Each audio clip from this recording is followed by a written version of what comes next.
आप सभी को मेरा नमस्कार और मैं आप सबका नमो ऐप वर्चुअल मीट के इस एक्स स्पेस में बहुत बहुत स्वागत करता हूं। जैसा कि आप सभी यहाँ पर विषय देख पा रहे हैं, subject is what Telangana thinks on women reservation bill. इस विषय पर चर्चा करने के लिए हम सभी आज यहाँ एकत्र हुए हैं। कुछ गेस्ट्स हमारे जुड़ चुके हैं और कुछ और मेहमान हमारे साथ जुड़ने वाले हैं। तो लगभग 2 मिनट का समय लेते हैं हम, ताकि कुछ और मेहमान हमारे साथ जुड़ जाएं और फिर हम इसे शुरू करेंगे।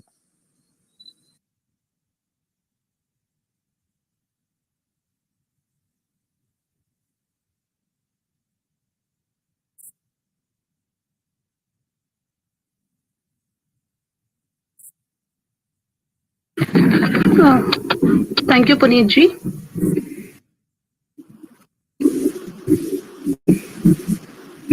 So I would like to welcome you all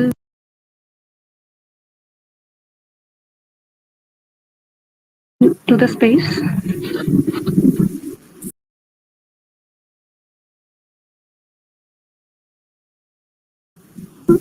So I wholeheartedly welcome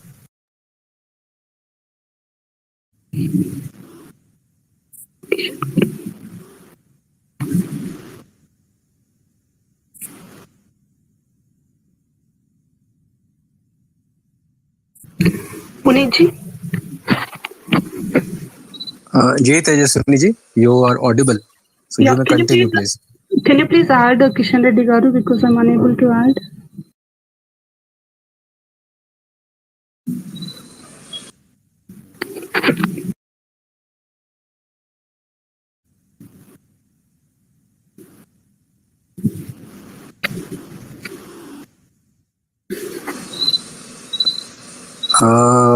Tejaswini ji, I think he is yet to join the space. Okay. Because his name is not visible. You may continue, please. Yeah. Yeah. Okay. Fine. So we have speakers across different different fields. So now we have a speaker of Ananda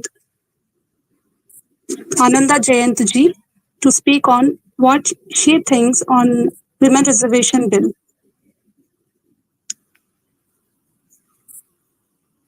Ananda Jayant ji.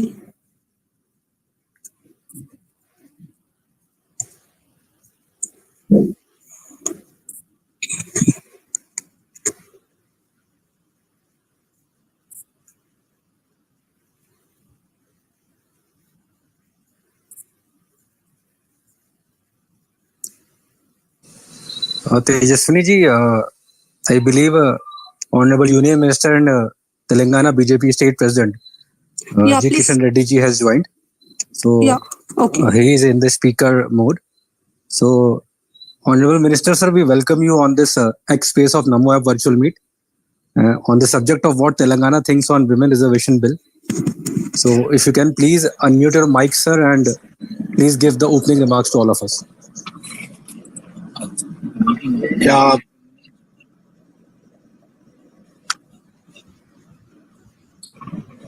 Respected Shri Nari Shakti and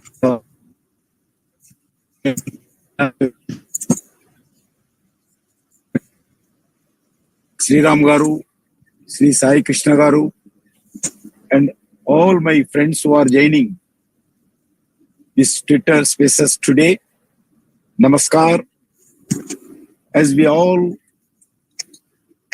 convene here, I am pleased to be part of today's discussion on Women's Reservation Bill, Nari Shakti Vandan, that reserves 33% seats for women in parliament, and all the assemblies was recently passed in parliament with the absolute majority. Friends, let me begin by congratulating Nari Shakti of Telangana and the whole of India. Today, our Nari Shakti is excelling in all fields and competitions, be it science, technology, education, sports, or any challenging sector like defense. Chandrayaan mission is a living example of women's power full participation of women in India's growth is the vision of Prime Minister Shri Narendra Modi ji. In the last 9 years, under the leadership of Narendra Modi ji, Government of India has made major strides in women empowerment with the boost in women financial inclusion, women skill development, women entrepreneurship, women education, women health and their sex ratio. The Nari Shakti Vandan Adhiniyam is a historic and momentous decision which reflects the transformation shift to the women empowerment to women-led development. The Act will not only protect women's right, but will make our Nari Shakti front runner in Amrit Kaal, front runner in building new India, front runner in making India global power, front runner in policy making and political process, front runner in decision making in democracy. The Women's Reservation Bill was pending for last 3 decades. It is the commitment and endeavor and intent the Prime Minister Narendra Modi ji towards the upliftment of women, that women in India got their long due right with the Nari Vandan Adhiniyam. Thank you once again. And it is a tribute to the selfless contribution of women in nurturing individuals, families, societies, and our economy. This has more significance to Telangana, the land of Rani Rudramadevi, the great warrior of the region. With the passage of Act, India has given unparalleled momentum to women-led development and has sent a powerful message of inclusivity, gender equality, and governance. With the Nari Shakti Vandan Act, India awaits a future that is a brighter, self-reliant, and more inclusive, with our women power being at the center of this transformation and a revolutionary change. This is my side. Thank you for opportunity for this issue, and once again thankful to all the participants and organizers for this event. Thank you once again.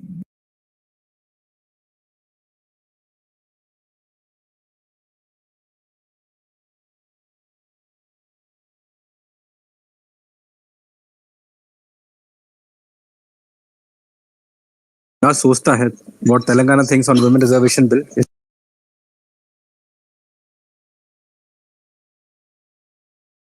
इसके ऊपर आपने अपनी बात रखी और हमारे साथ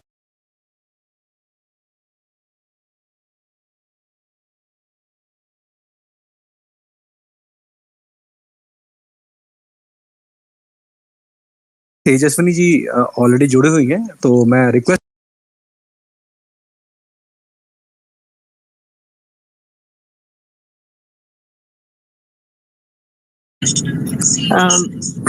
Good evening to everyone. Kishan Reddy Garu, good evening to you too. Tejaswini, thank you for calling me. I'm in a car. I hope I am audible. There's much to say. Much has been said. We are celebrating such a transformative, announcement that has been made by the Prime Minister and passed by both the houses. Now, I'm particularly happy for 2 reasons, and let me quickly put them in front of all of you. The first one that I'd like to talk about is, historically, in the past, anywhere we go, we hear about the gender gap.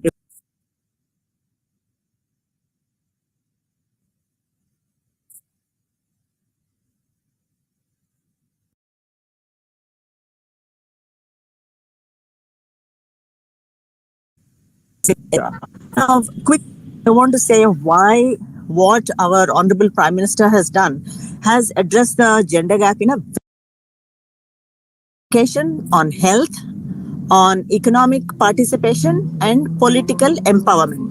Now, what Honorable Prime Minister has done is he's done phenomenally well in all the first three. If you see the education, health, economic participation, mudra loans and inclusion, financial inclusion, a whole bunch of things have been done. But what gives a beautiful closure to the whole thing is the political empowerment that has been achieved through this reservation act today. And so there is this beautiful closure, and I'm 100% sure that internationally, when we represent our country, very proudly we can say that we have addressed all the four. The first three have been done through affirmative action very beautifully. And now this has given a beautiful closure. The second one is about, whenever we talk about women leading the pack, women-led development, we have historically spoken only about Nordic countries like Denmark, Norway, Sweden. But today, very proudly, India is a part of that, that pack. So I, at a personal level, I'll be very happy next time I represent my country, which I've been doing in the last 3 decades, perhaps. I'll be extremely happy to say that we belong to this bloc that believes in, women power and women-led development, as our Honorable Prime Minister made it happen. So as a person belonging to Telangana and also representing nationally the women policies, I'm extremely proud, and I wish to celebrate it with all of you. Thank you for the opportunity.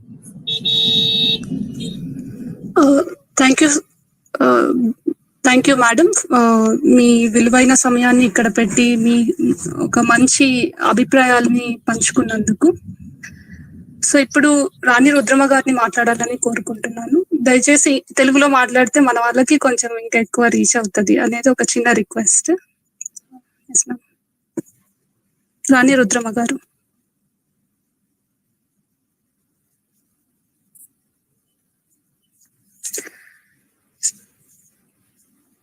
రాణి రుద్రమ గారి connection lost అయినట్టుంది. సాయి గారిని Nationalist hub నుంచి మాట్లాడాలని కోరుకుంటున్నాను.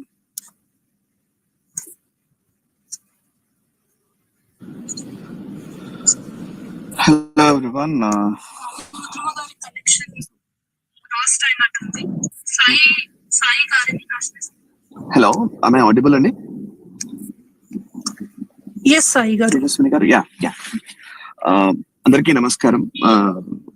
Union minister, Telangana BJP president Kishan Reddy గారు opening remarks ఇచ్చినందుకు, వారు ఈ విమెన్ రిజర్వేషన్ బిల్ గురించి వారు మోదీ గారి ప్రభుత్వ పాలనలో వచ్చిన అనేక అంశాల గురించి వారు ప్రస్తావించారు.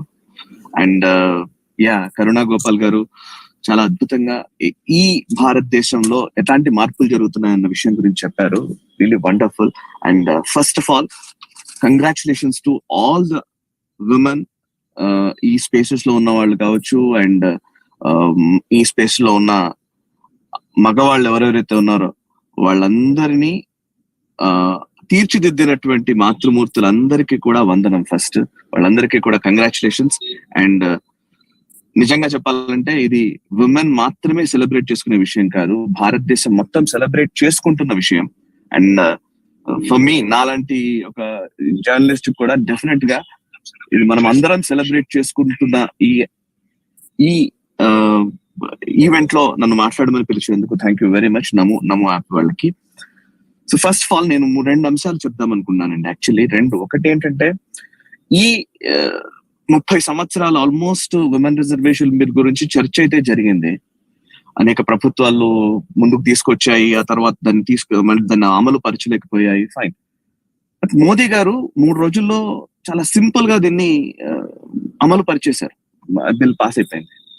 సో 3 దశాబ్దాలు, ఆల్మోస్ట్ 30 years డిస్కషన్ లో ఉన్న అంశము ఇంత తేలిగ్గా 3 రోజుల్లో అయిపోతుందని ఎవరు ఊహించలేదు.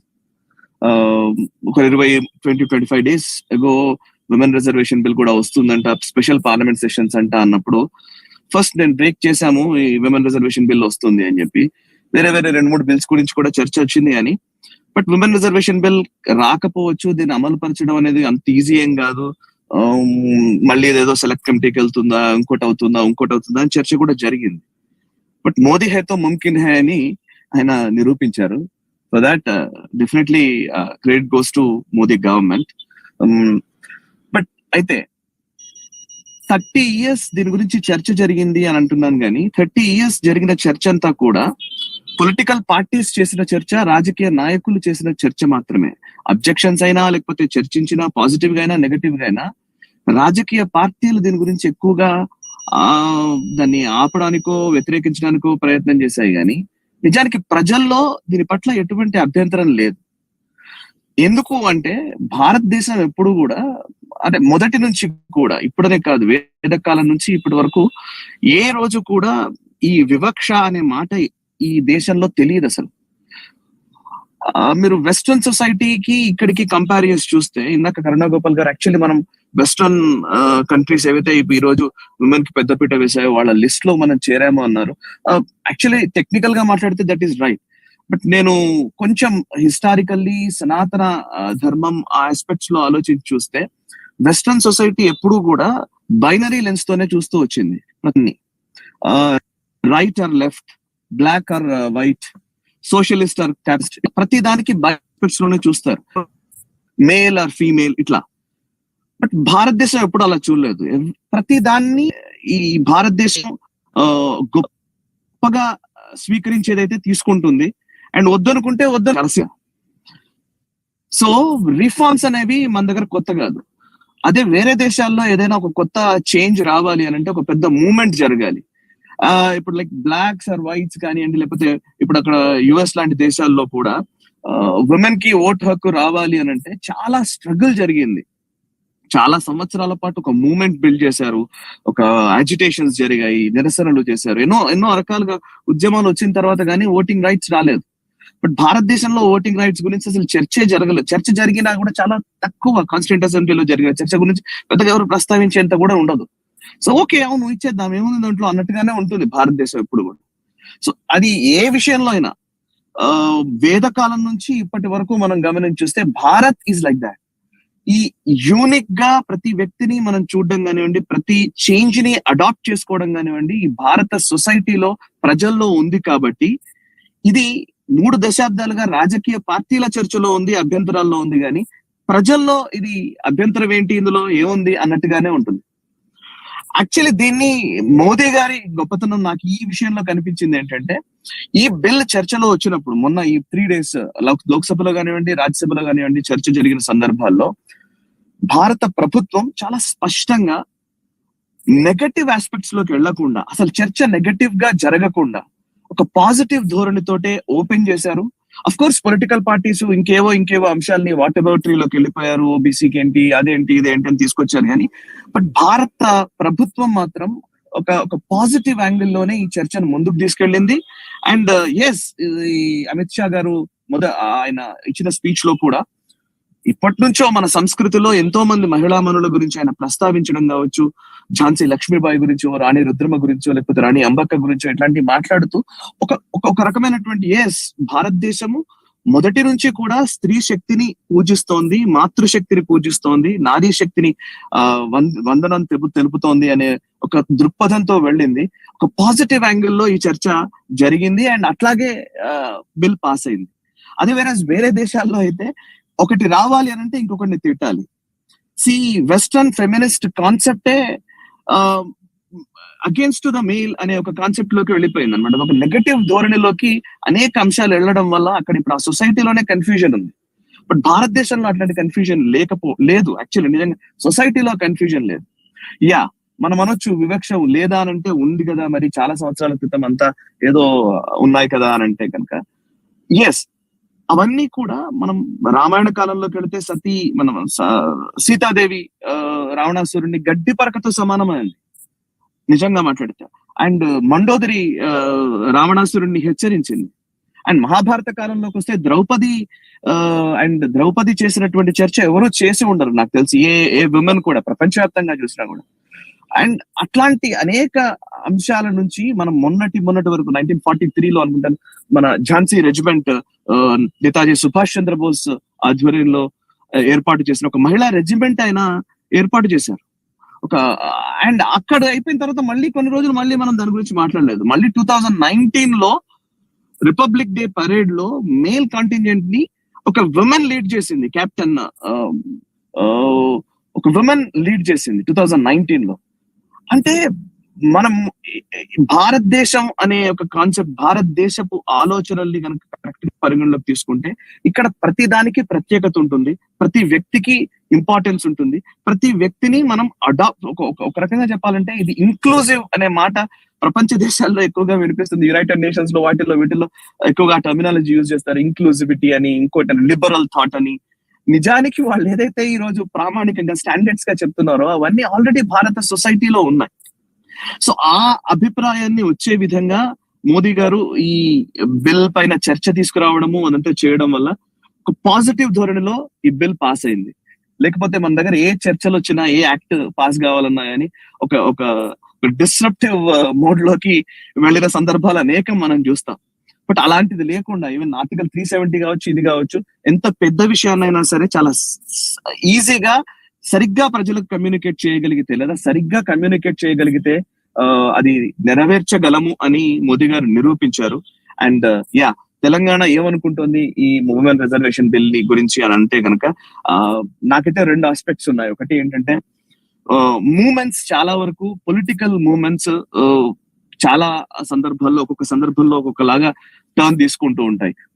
నాకు ఈ సందర్భంలో నేను తెలుగు రాష్ట్రాల రాజకీయాల్ని గమనించి చూసినట్లయితే కనుక ఒకసారి దూబగుంట రోషమ్మ గురించి ఒకసారి ప్రస్తావించుకోవాలి. ఆంధ్రప్రదేశ్ కి సంబంధించి సారా వ్యతిరేక ఉద్యమాన్ని ఆమె బిల్డ్ చేయడము, అప్పట్లో ఉన్న ఈ కల్తీ సారా తోటి చాలా ఇబ్బందులు పడుతున్న సందర్భాల్లో రోషమ్మ చేసినటువంటి ఒక ప్రయత్నము, అది తద్వారా ఒక రాజకీయాల్లో ఒక పెను మార్పుకి ఒక సంకేతంగా నిలిచింది. అండ్ ఒక చాలా టీడీపీ ఎమర్జ్ అవ్వడానికి నిజానికి సారా వ్యతిరేక ఉద్యమం ఒక పెద్ద కారణం ఆ రోజుల్లో. అలాంటి ఒక వాతావరణము నిజానికి ఇప్పుడున్న పరిస్థితుల్లో విమెన్ బేస్డ్ గా భారతీయత లేదా సనాతన ధర్మం మనదైన మన కల్చరల్ ఐడెంటిటీని ప్రిజర్వ్ చేసుకునే విధంగా గనక ఈ ఇష్యూస్ ని ప్రజల్లోకి సరిగ్గా తీసుకెళ్లగలిగితే మాత్రం డెఫినెట్లీ ఒక కొత్త తెలంగాణని మనం చూడవచ్చు అనేది నా అభిప్రాయం. అండ్ ఉమెన్ విషయంలో మొదటి నుంచి ఇప్పటి వరకు దీన్ని మనం పెద్దగా అంటే ఇదేదో మనము సాధించేసాము, దీనివల్ల ఇంకెవరెవరో నష్టపోయారో అనే భావన నుంచి ఫస్ట్ మనం బయటకు రావాలి. సరే ఇందాక నేను అన్నట్టుగానే ఒకటి జరిగింది అని అంటే ఇంకొకరికి వ్యతిరేకమనే భావన చాలా సందర్భాల్లో క్రియేట్ చేస్తూ ఉంటారు.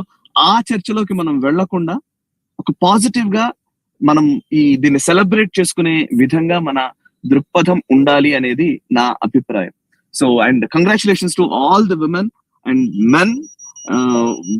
విమెన్ ఈరోజు గొప్పగా మన లాస్ట్ కోట్ ఎత్ర నార్యస్తు పూజ్యంతి తత్ర రమంతే తత్ర దేవతాహ అని అంటారు. సో ఈ దేశం ఎప్పుడు కూడా నారీ శక్తిని పూజించింది.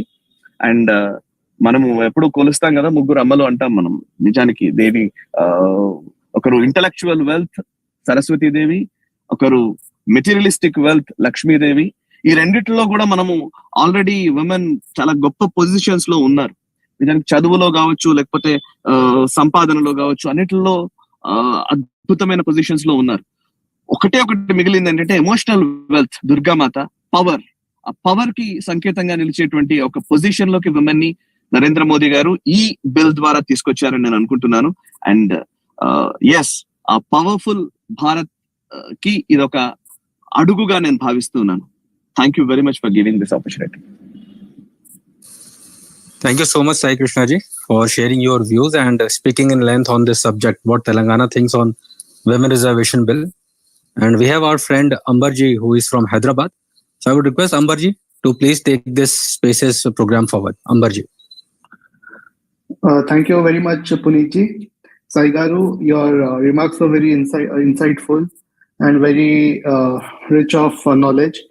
And now we have Saina Nehwal ji, an ace badminton player, though she was born in Haryana, but she was raised and she played, learned, spent most of her time in Hyderabad. So technically, when we were inviting her, I addressed her as a Hyderabadi. So I would like to invite her. She has been world number one in badminton, and she has represented India thrice in the Olympics, and she has won us a medal, a prestigious medal, and history also she has created. तो साइना जी, मैं आपका स्वागत करता हूँ नमो app virtual meet के इस Twitter spaces में। और हमारे सबके लिए एक गर्व की बात है कि आप ने ये ट्विटर स्पेसेस ज्वाइन करी है, और आपको हमने फील्ड पे तो देखा ही है कैसे खेलते हैं आप, और अभी हम आपको ट्विटर स्पेसेस पे भी सुनने का हम सबको मौका मिलेगा अभी। तो मैं आपसे अनुरोध करता हूं कि कृपया अपना माइक अनम्यूट करके अपनी बात को रखिए। साइना जी। Hello everyone. So first of all, I would like to say I learnt about this bill in the news only, because I didn't know that this bill was up for clearance from such a long time. It was what just happened was really big news for me, and I was so proud to see that. And I would like to congratulate Narendra Modi ji and his government for clearing this historic bill. It's such a big news for all of us. The women's reservation bill is direct tool to empower women and certainly promote their well-being. Also, because I've seen many women achievers in India have been celebrated always, but to put us in a position of policy making will help women to be more hopeful.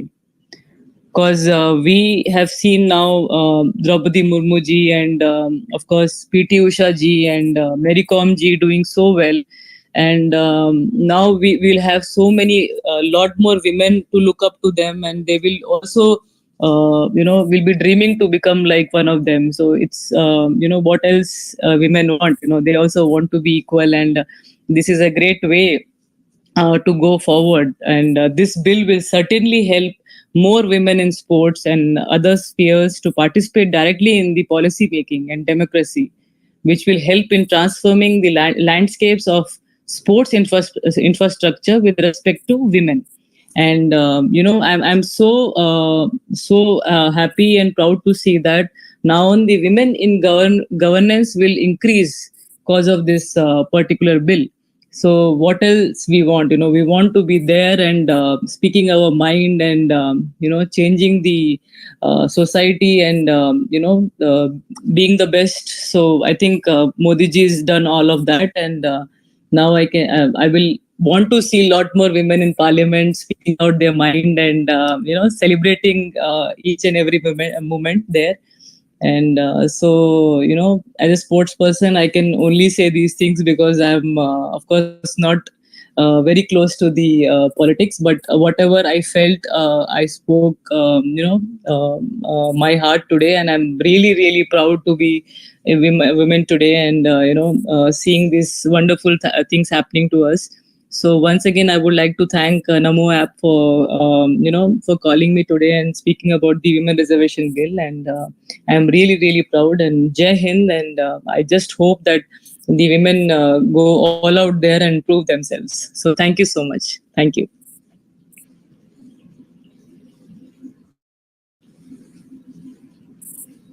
Thank you very much, Saina ji. You have put forward a few points, and as you mentioned, you spoke your heart out. And I think I think this is one of your first spaces that you're joining. Yes, and, this is the first time I'm speaking because it's about women, and I'm always there to support women in every field. And today, such a big thing is happening to women all out there, and I'm sure we will see a lot more women presidents, prime ministers in the future. Absolutely. Yes. So just received a question for you via DM. So would you like to take it? Yes, please. Sure. Yes. So one of our listeners who's very active and is from Bhagyanagar, that is Right. Hyderabad, Right. and he's asking that since you just stated that you got to know about it through the news, and Yeah. since you have a elder sister, Elder sister, yeah. and yes, and what were her opinion and how did she feel about it, and since you had what visionary, because you have met Modi ji so many times, Yes, so his sir. question is, what did you like the most about him So when you met him? my sister is she likes politics a lot more. She would like to. I'm sure the way she speaks and all, she would like to come into politics and maybe do some wonders there. And she being a girl again, she's like now we have the opportunity to go all out there, and I'm hoping that one day I will be there in the parliament speaking like the other leaders over there. So I'm sure many women out there will be speaking like that now, which of course we didn't have this kind of privilege of talking before now, but now everyone will say that we have the courage to go there in the parliament and speak. So that's what I'm sure she will be thinking. And we still didn't have the discussion because, as I said, I just learnt about this bill 2-3 days back, so we still didn't have the time to sit and talk about it. But it's Modi sir has always been active in everything, even in sports. If you see, he's just changed the system of sports like anything. Now we are getting so many medals. He's opened so many schemes because of that. So many sports persons are getting support from the trainers, from the good physios, good food, diet. Everything is being taken care very well. So I think for a sports person, that's what we require. Good infrastructure is also coming up, and we have so many coaches coming up from abroad helping all the players. So these things have really changed in the last 10 years, and it's all thanks to him, because he could think like what exactly the players want. And now if you see, we have so many medals coming in Olympics, which we hardly used to get before, maybe 1-2. Now you see we are getting almost like 5-6, and of course the graph will grow up in the years to come, because the things are starting to change now only.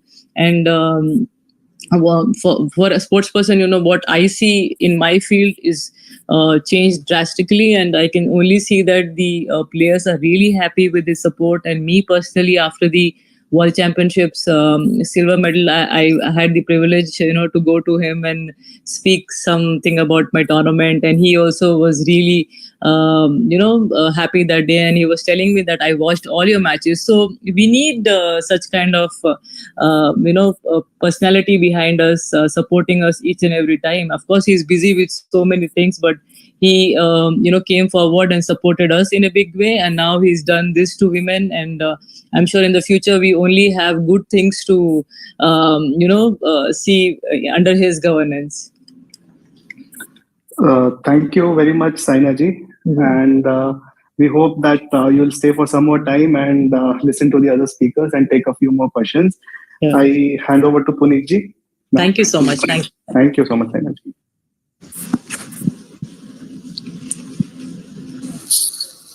Thank you Amber ji. और अब हम अपने अगले speaker की तरफ बढ़ेंगे आगे। हमारे साथ रानी रुद्रमा रेड्डी जी जुड़ी हुई हैं। So I would request Rani Rudrama Reddy ji to please unmute her mic and share her views on what Telangana thinks on women reservation bill. Rani Rudrama ji. Thank you very much, Puneet ji. Respected and Honorable Central Minister, Telangana President Shri Ji Kishan Reddy Garu, who made his opening remarks, and all the women participating in this virtual meeting, and also men also. I extend a warm good evening to each one of you. I would like to offer my heartfelt congratulations to all the women who have now been provided with more opportunities to become elected members of Parliament and as well as state assemblies.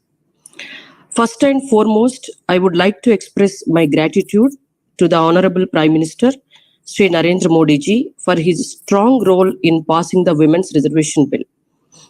This is an historic achievement that fills Indian women with pride.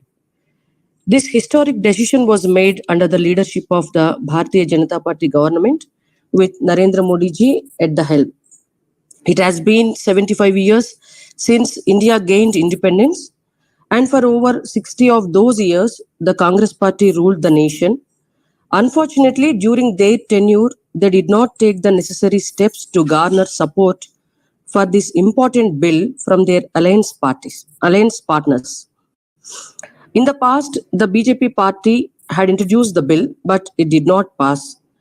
During the 2014 election campaigning, Narendra Modi ji made a promise to the women of India. He pledged that if the BJP government came to the power, they would introduce and successfully pass the bill. As Modi ji's government has vowed, they introduced and successfully passed the Women's Reservation Bill. This stands as a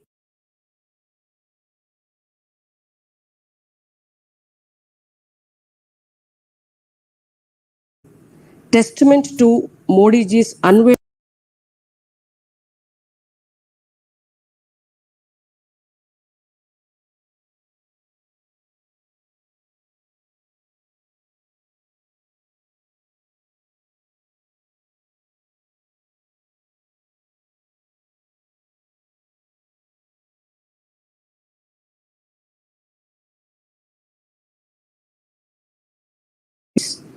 He emphasized that when a government fails to protect the dignity of its own women, it is a grave concern that must be addressed. In pursuit of achieving equal justice, the BJP government made a significant commitment to ensure that every household had access to a toilet. To fulfill this promise, they allocated a portion of the government's budget, dedicating 100% of it to constructing toilets. This ambitious endeavor resulted in the construction of an impressive 11.9 crore toilets across India.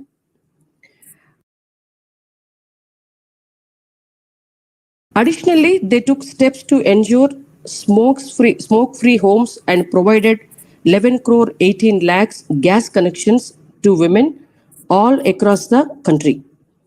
In the 2023-24 Union Budget, India's gender budget was marked by a substantial allocation of 2.23 lakh crore rupees. This allocation was specifically aimed at reducing the gender gap and empowering women. Within this budget, various schemes designed to benefit women received a total allocation exceeding 88,000 crore rupees. Furthermore, under the Pradhan Mantri Mudra Yojana, a remarkable 27.7 crore women have benefited, gaining employment and economic independence. Under the exemplary leadership of Narendra Modi ji, the BJP-led government has achieved remarkable milestones in promoting gender equality and women's empowerment. We proudly witnessed the appointment of a tribal woman as the president, a woman as the finance minister, another as the defense minister, and yet another as the external affairs minister. In this BJP-led government, there are currently 12 central ministers and 8 women governors, a testament to the commitment to diversity and inclusivity. I take immense pride in being a member of the BJP and working under a leader who regards himself not just as political constituents but as the father, brother, and son to women of the Indian family. I extend my heartfelt gratitude to Narendra Modi ji for his unwavering dedication, which made the Women's Reservation Bill a reality. With all these decisions and reforms, Telangana women also have been getting benefits, and we will be in significant number where in the Telangana state, like where only 2 women got the opportunity to be part in the government as ministers. Unfortunately, we did not have a women minister in the 2014-2019 tenure. And with the liquor policy, Telangana women are suffering. When more women enter the state assembly, we can fight to make changes in that, and as well as for the women's safety, which can strengthen the system and can provide better education and health to the girl children and as well as women.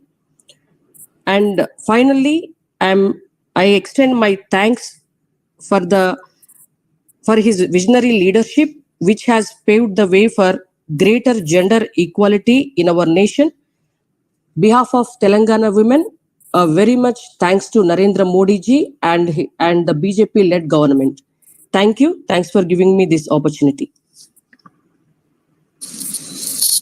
Thank you so much, Rani Rudramaji, for sharing your views. And since Saina ji is already here, तो साइना जी, if you allow me, मुझे आपसे एक question पूछना है. ये question आया है हमारे पास. जी जी. ये थोड़ा सा आउट ऑफ कॉन्टेक्स्ट है, but since you are a sports person, so इसलिए मैं आपसे पूछना चाह रहा हूँ. जी बोलिए. जैसा कि हमने सभी ने देखा है, कुछ समय में स्पोर्ट्स में काफी तरक्की हुई है और इसमें इस गवर्नमेंट ने भी बहुत कुछ किया है.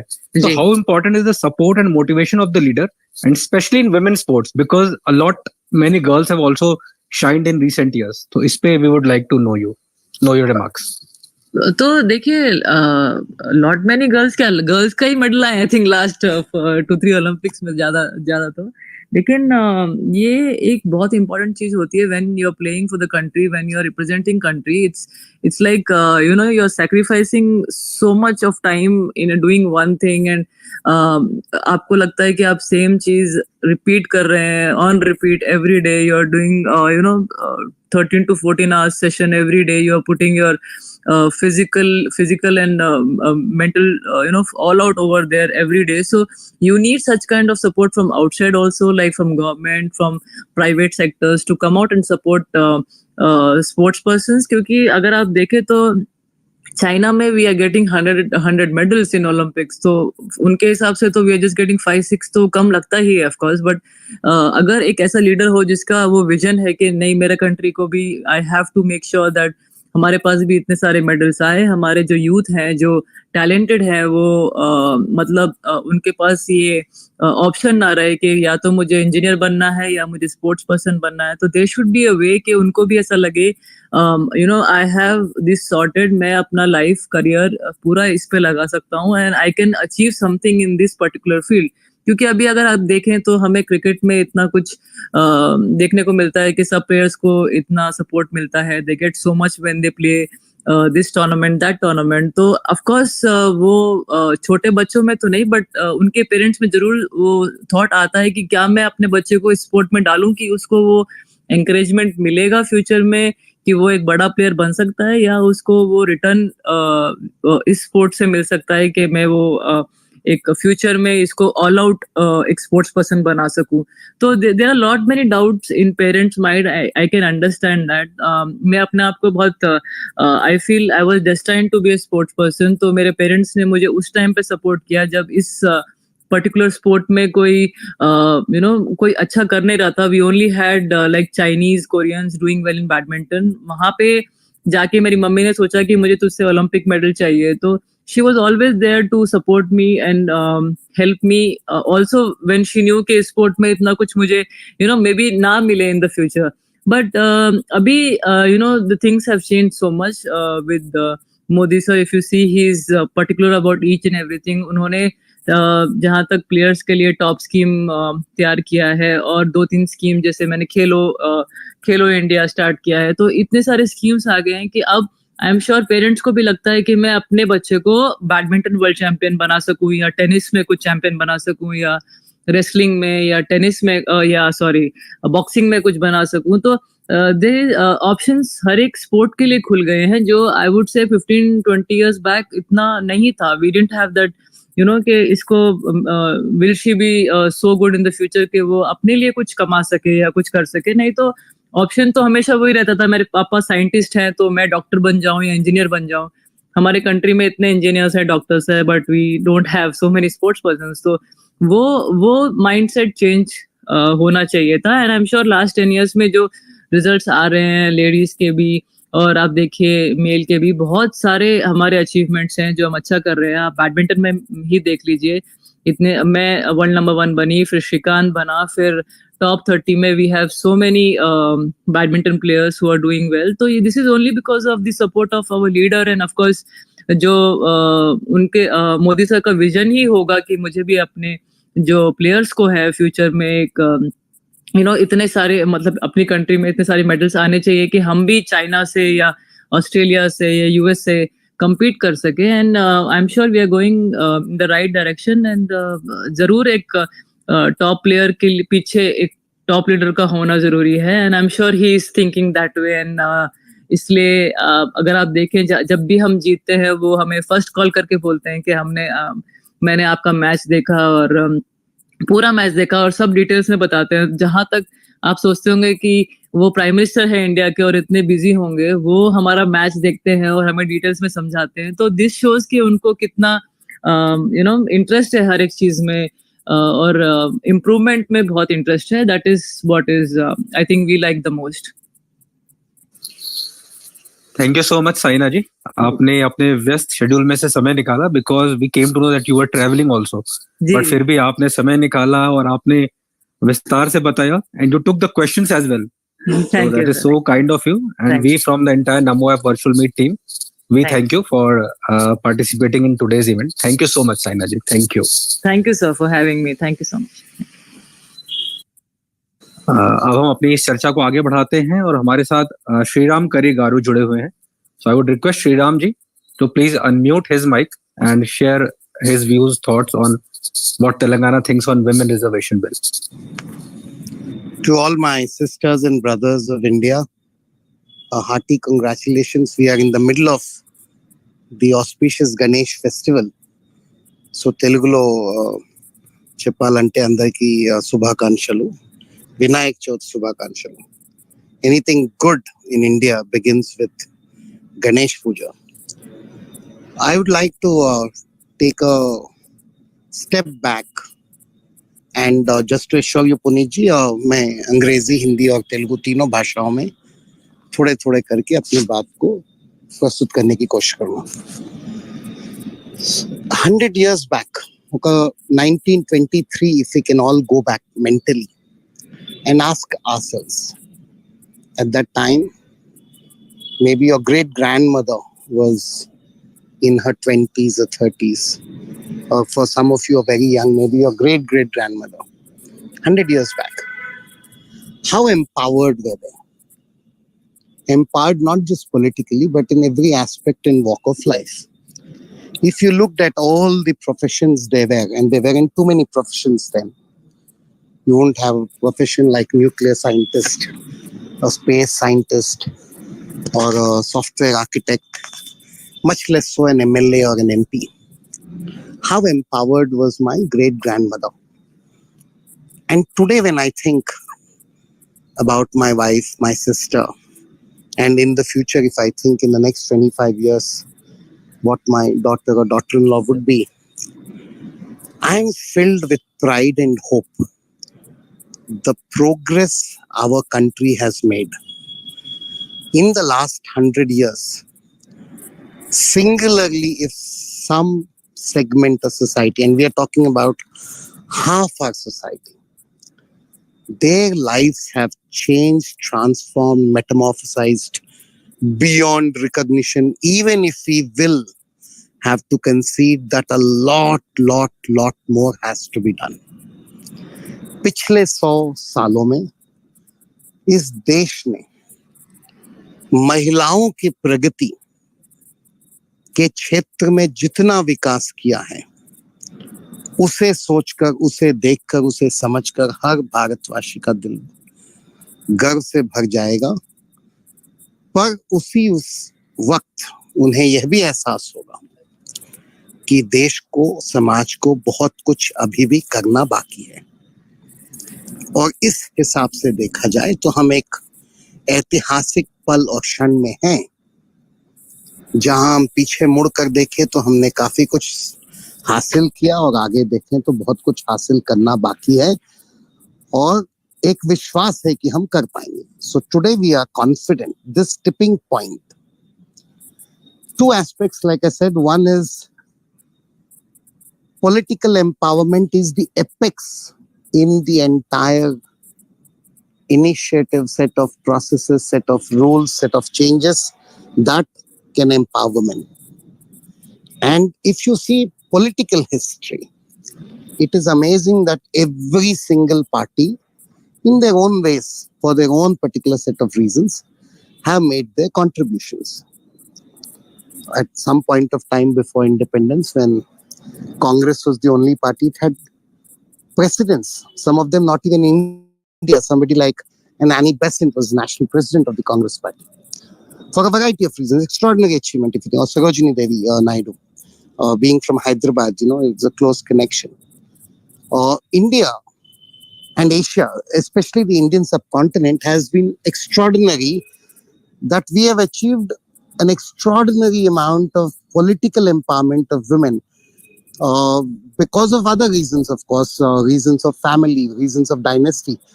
In Sri Lanka, Shri Mao Bandari Naik was the prime minister, first democratically elected head of state in the world, and Indira Gandhi was only the second in the world. Of course, subsequently, Pakistan and Bangladesh also had. So political empowerment is a symbol, but not necessarily a guarantee of a healthy society in terms of every single woman's empowerment, freedom, liberty, justice, and a good life assured in all aspects. But it's a good symbol. So political empowerment tha raha hai. We have had governors, we've had chief ministers, we've cabinet ministers, and without a doubt, there is, I think, Rani Rudramadevi Garu and Karna Gopal Garu alluded to this fact. There has been greater political empowerment in the last 9 years under the government of Prime Minister Narendra Modi, especially giving what are called the big ministries in India. I mean, in democracy, we say all citizens are equal, all votes are equal. Same way, you can say all ministries are equal, but we know all ministries are not equal.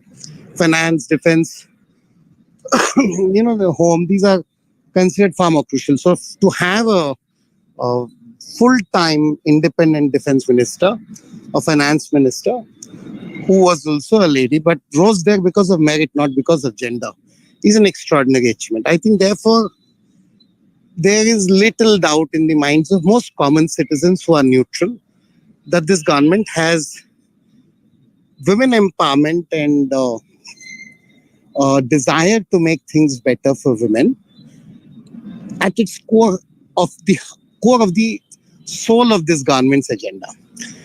I don't look at women reservation bill as the only one. For example, and somebody did refer to it before, the idea of building toilets.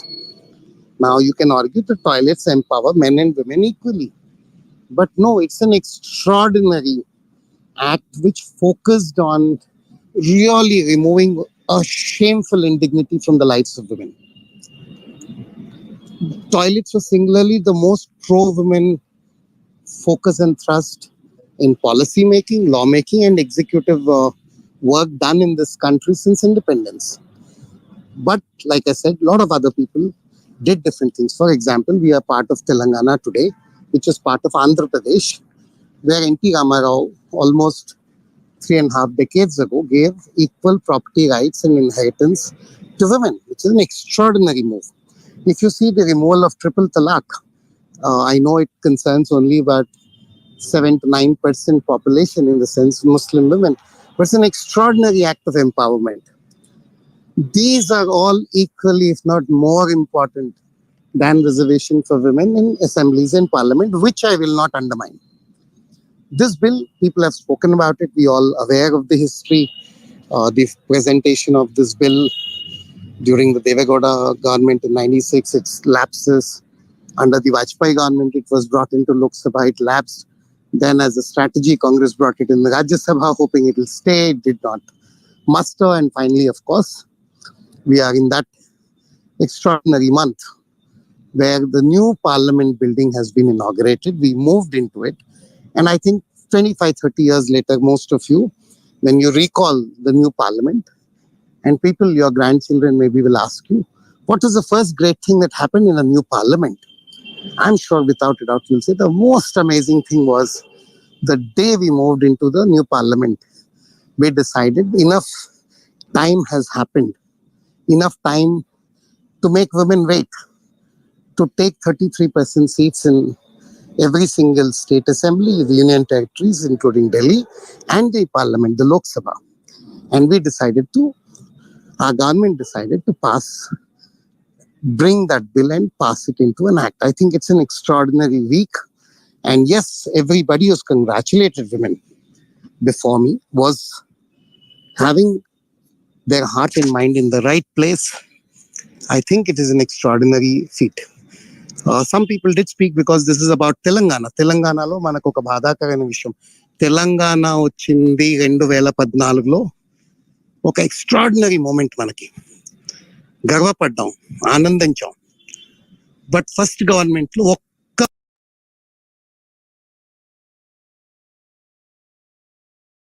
when Telangana separate state came into being, we the citizens of Telangana felt very proud that we had accomplished something extraordinary.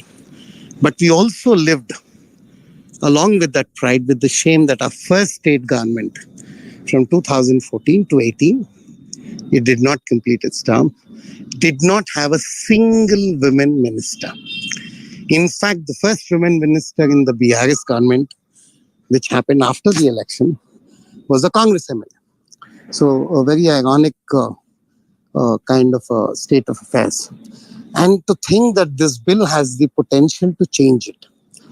We will also, for a while, when this bill is brought into actual effectiveness, for a brief while, we will face the syndrome of what is called Mr. and Mrs. MLA or Mr. and Mrs. Sarpanch, where the reservation of the seat temporarily gives the man a excuse to have his wife or his daughter or somebody contest and use them more like a symbol, but that will be temporary. Make no mistake, eventually women will assert. और जहां तक तेलंगाना का सवाल है पुनीत जी, मैं आपको 2 या 3 बातें हमारे राज्य के सांस्कृतिक और ऐतिहासिक सिग्निफिकेंस के बारे में ब्रीफ करना चाहूंगा. एक तो Telangana is far more egalitarian, women empowered society. We are not a patriarchal state in the sense, and I don't want to name other states, but you could think of some neighboring state towards the east, or you could think of some state in the west or north of this country. Compared to those, Telangana बहुत progressive state है. तेलंगाना में जहाँ British rule नहीं था, agrarian wealth नहीं था, fertile soil नहीं था, और एक निजाम का रूल हुआ करता था, वहाँ पे शुरू से ही the conflict in society, the political power conflict has always been based on class, which is why Telangana is a slightly lesser casteist and lesser gender biased or oppressive society. यहाँ पे महिलाओं को ना केवल मंदिरों में पूजा जाता है, लेकिन समाज में उनकी आवाज in comparison to their male counterparts has always been very vibrant, strong, assertive, and easy to, palpable. You can easily figure out कि महिलाएं जो हैं तेलंगाना की शुरू से ही आंध्र या दूसरे जगहों के कंपैरिजन में बहुत ज्यादा empowered हैं. They had the ability to lead not just their homes, not just work, have greater economic say in the family matters, but also had a relatively higher say in social matters. It could have been local community matters, village matters, but women of Telangana have been. So women of Telangana, obviously, we're very, very, very happy with this bill. Now, unlike the rest of the speakers, I would take 30 to 60 seconds here to point out, however, that this bill doesn't make me only happy, but it also leaves me with a bit of disappointment. Because this government of Narendra Modi ji has been trying to do those things that history will record no other government had the courage to do. Demonetization. They felt like doing it and they did it. It came into immediate effect at 8 o'clock in the night. They decided to remove 370 article on August 5th, 2019. It just happened. Women's reservation bill has a time lag. I am sure not one person here in this audience can tell us the date when the first women will be elected and walk into the parliament benefiting from this bill directly. Don't forget, we have 78 women in Loksabha today, which is about 13 to 14% maybe. Rajyasabha has about 14%. Assemblies typically in India has about 10% women right now. And very sad and shocked and ashamed that Telangana and Andhra Pradesh have less than the national average of women MLAs in comparison to many other states. It is also politically very important for all parties, all leaders who are opposing this to realize, and I know nobody opposed it in Parliament, just 2 people in Lok Sabha, but the point is, and then one of those 2 people is from Telangana, Hyderabad, so that's another matter. The truth is, women today are voting independently, assertively, and in greater number than men. ये बात हर political party को हर नेता को समझना चाहिए. నిజంగా రేపు 4 కోట్ల తెలంగాణ ప్రజల్లో అందులో 2.5 కోట్ల ఓటర్ల సంఖ్యలో 50% మహిళలు ఓట్ వేస్తున్నప్పుడు పాతకాలంలో ఎప్పుడో 30-40 సంవత్సరాల క్రితంలో భర్తను అడుగో తండ్రిని అడుగో వాళ్ళు చెప్పిన ఓటు వెయ్యట్లేదు. Women are not voting based on the dictates, the wishes, or the political wisdom of her male counterpart in the family. Not the husband, not the son, not the brother, not the father, not the grandfather. Women are deciding for themselves. One of the great examples of that must be the 2017 Uttar Pradesh Assembly elections. I had the pleasure of covering that and writing about a big landslide win for BJP, and I was attacked by many people saying, are you missing all the surveys? Well, actually, the surveys missed all the women. They did their caste and conventional analysis based on communal and other divides and fault lines in society, and they completely missed. And eventually, they found about 18 to 22% in different parts of UP, a difference between the male and female voting preferences. So Yogi Adityanath did not win because of a Hindu vote or a BC vote or upper caste vote. He won because of women vote more significantly than any other chunk.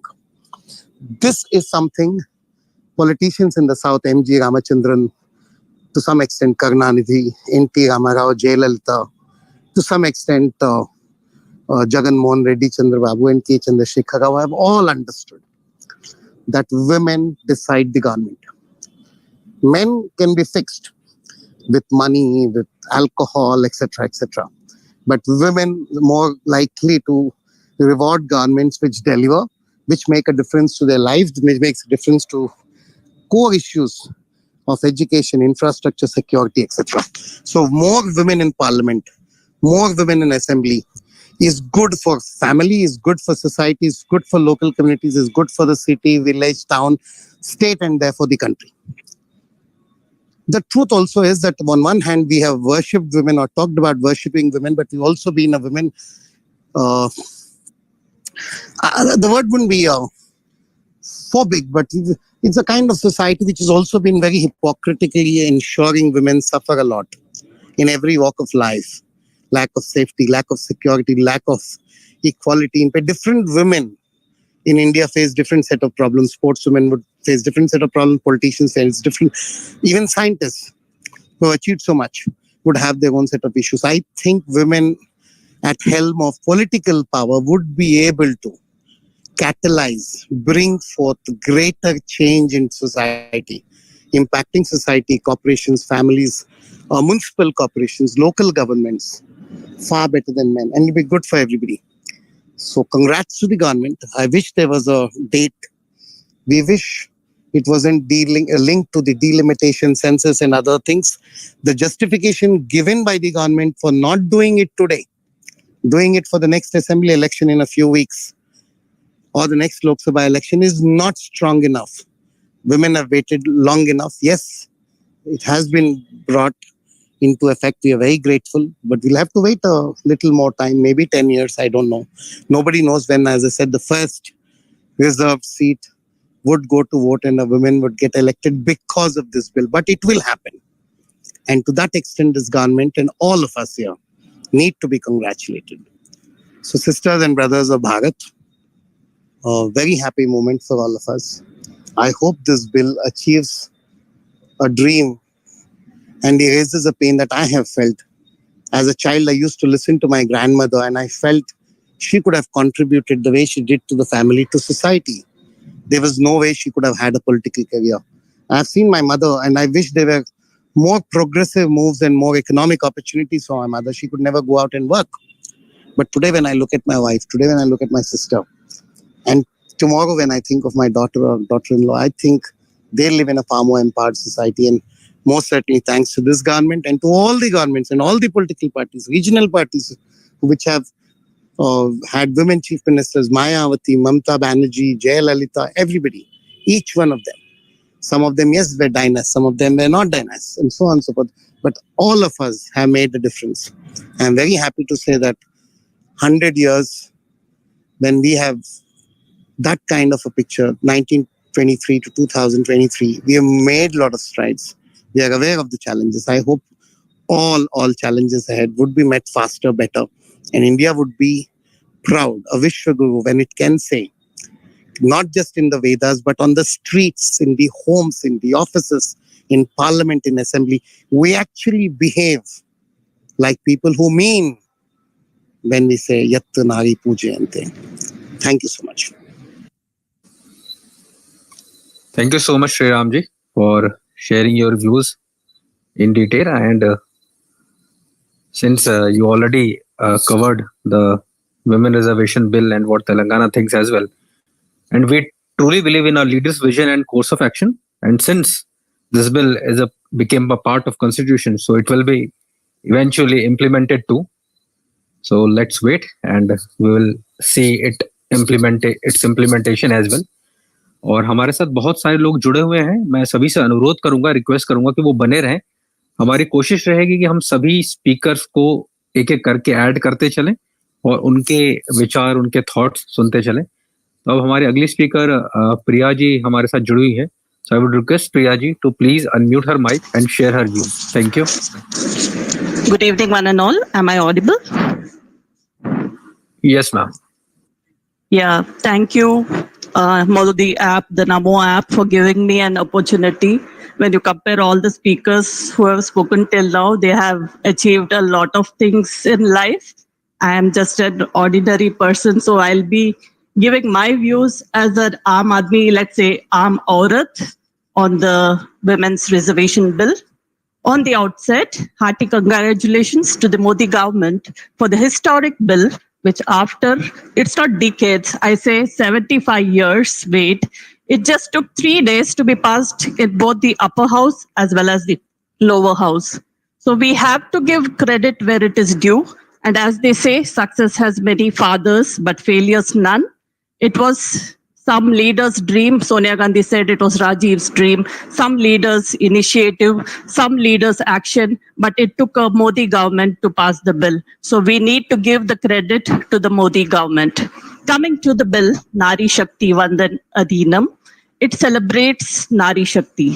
Bharat has always worshipped and revered Nari, be it a goddess of knowledge Saraswati, goddess of wealth Lakshmi, goddess of Shakti, that is Durga. So why do we need a bill? So from my perspective, when we look at the stats of women in power or those being represented in the government, the data is highly skewed. The situation in Telangana is more worse, with a huge difference in the male to female ratio representing the government. So there is a huge vacuum in the women's representation. This bill will definitely give equal rights to women to make their voice heard. It will instill confidence in the younger generation to assume a leadership role, varied views on problem solving. You always need a woman's view whenever you're solving a problem. So it will also give an opportunity to women to express their views. Women understand the problems faced by women in greater depth, so hence can play an important role in solving it. It builds up confidence, self-reliance, self-sufficiency, and making them a role player in government policies. Today, when Bharat has made giant strides in all fields, and it is celebrating Amrit Kal, why not celebrate women? Such a bill will give wings to the dreams of women.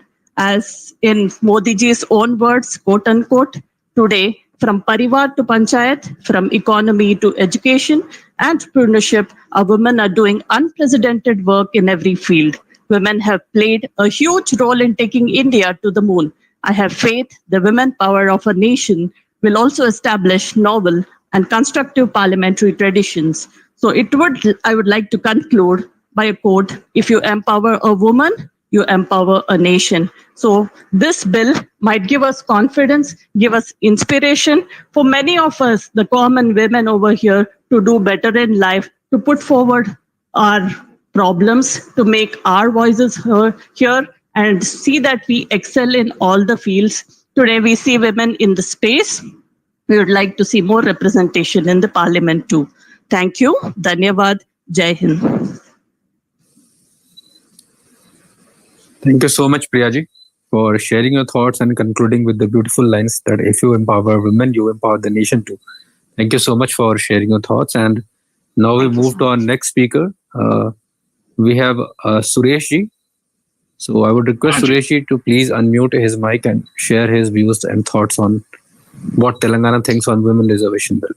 Thank you. Well, I think after people like Shri and all have spoken, being the editor of the biggest newspaper in Telangana and Andhra Pradesh, I think I will just dive straight into numbers, because Shri had a very relevant question. When is it going to come into being? We are all praising Modi ji, which rightfully so, yes. But beyond it, when is this bill going to, now that it's no longer a bill, it's going to be an act, because the president will any day sign it into an act. So the Women's Reservation Act, when will it finally see the light of the day? Because if you remember, all the political parties supported it. And there was one context which was being debated out, whether this should be ratified by 50% of the states. Now, under Article 368, special majority, 50% ratification is required. But the government, when they bought in the bill, many of the media folks also missed that fine print. The special majority factor was brought into the Article 368 in this bill, not the earlier ones. So it said that 2/3 of the members present and voting. So you had, of the 542, 450 odd people were there in the Lok Sabha. So that takes care of it. And at least backed by half the members of the House. So both Rajya Sabha and Lok Sabha, there were more than half the members of the House. And it was voted by 2/3 of the members present. So the special majority under Article 368 now ensures that this doesn't have to go to any assembly. It can directly be signed into an act by the president. Now let's go back into the way the things have been happening among women in voting. We all heard many speakers speak before this.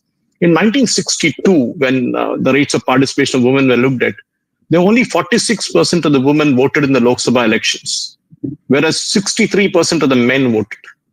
In 1984, 58% of the women voted and 68% of the men voted. Now see the way the gap is narrowing down.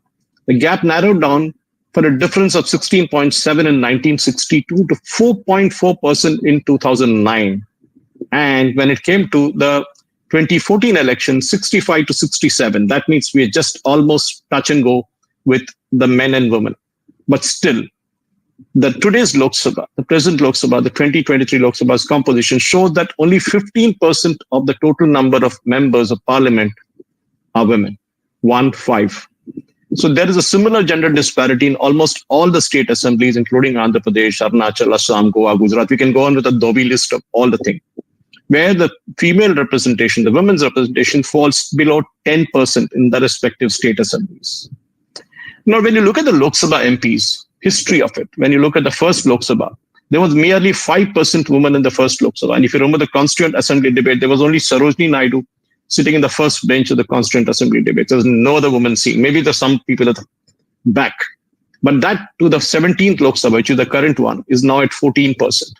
So we are talking of increase from 5 to 14%, good, but not great. Now look at the 2019 election. 716 women candidates participated in the 2019 general election to the Lok Sabha, of which 78 got elected, which means about 10%, less than 10% got elected. There again, it shows more could have been elected, then the percentage would have gone up from 15 to maybe about 21.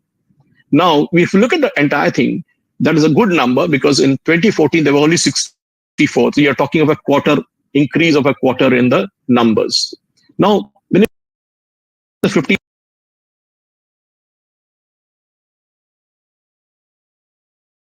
MPs, 16th Lok Sabha, 2014, 64 women MPs, 17th Lok Sabha, 78 women MPs.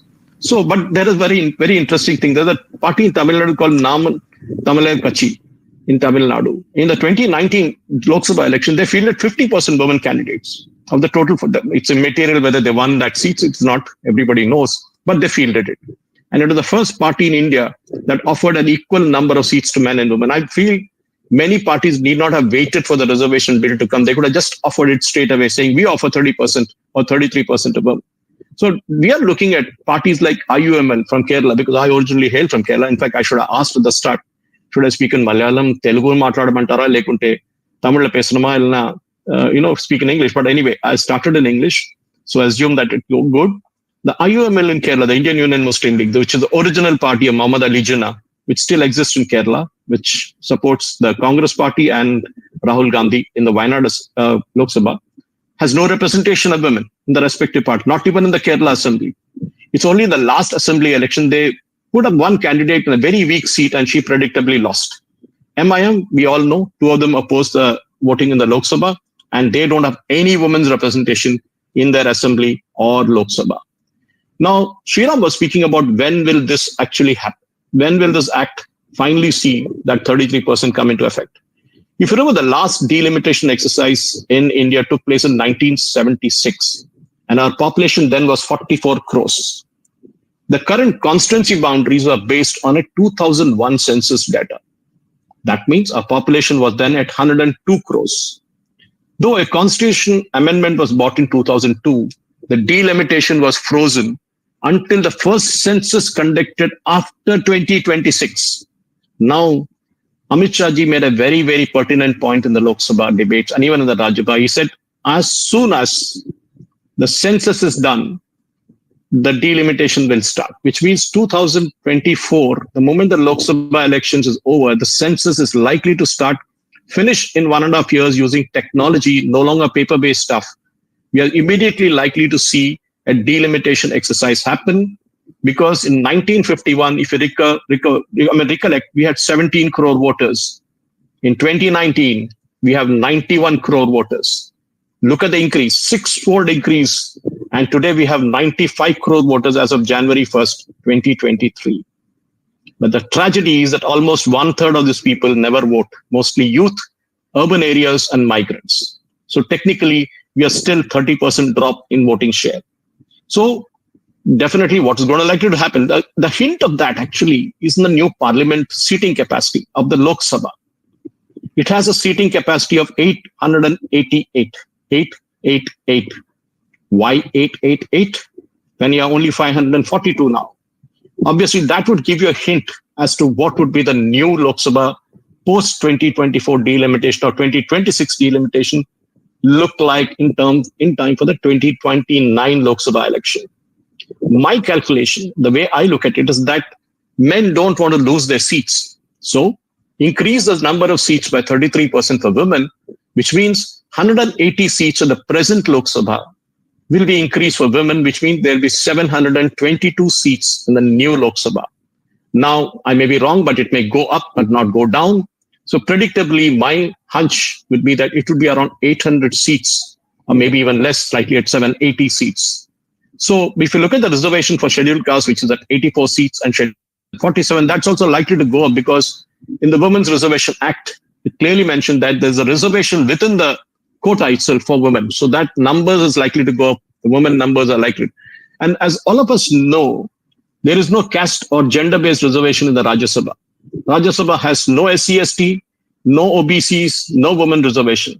It's like that because the Rajya Sabha works like that. It's different voting system, as we all know.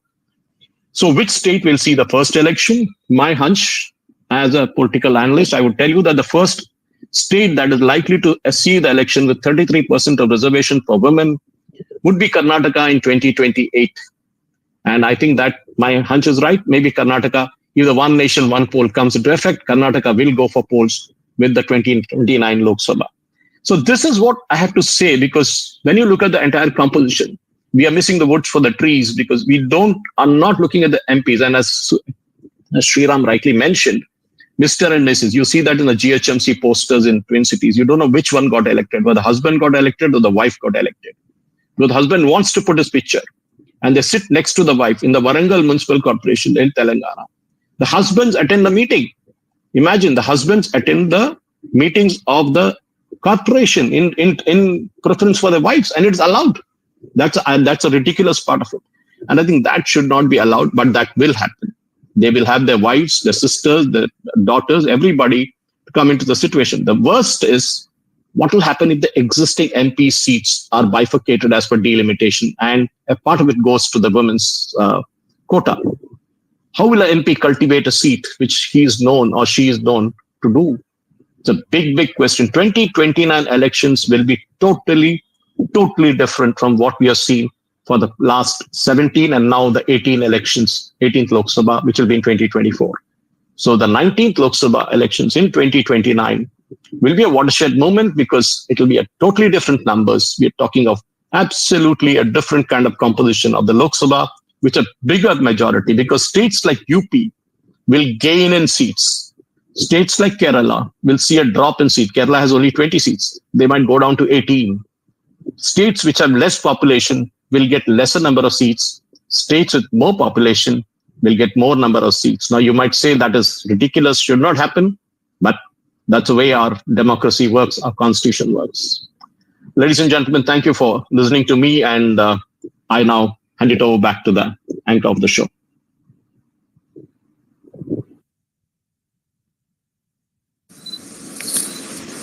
Thank you so much, Suresh ji. And now I would request Rachna Reddy ji to please unmute her mic and share her thoughts on this X space related to women reservation bill. Rachna ji. Good evening, everyone, and namaste to all. After Suresh ji's extremely pointed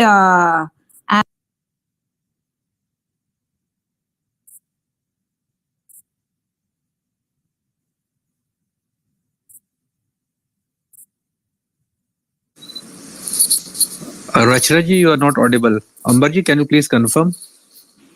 ji Puneet ji, I think Rachna ji का कुछ connection issue है तो इसलिए शायद नहीं आ रहा है. In the mean time we can take the next speaker Puneet ji.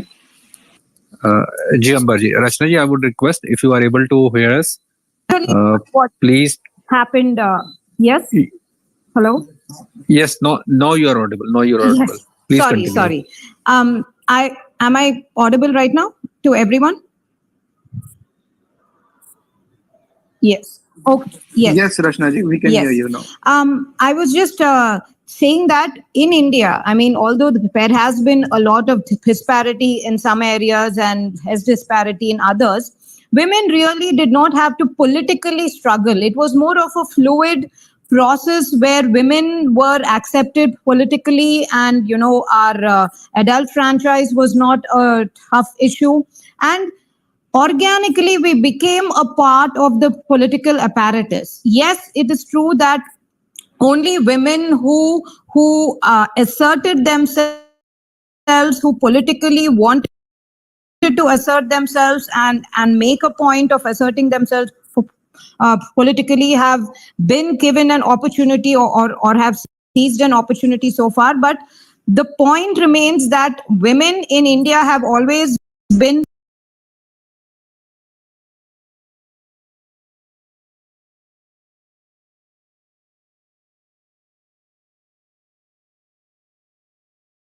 and all earlier.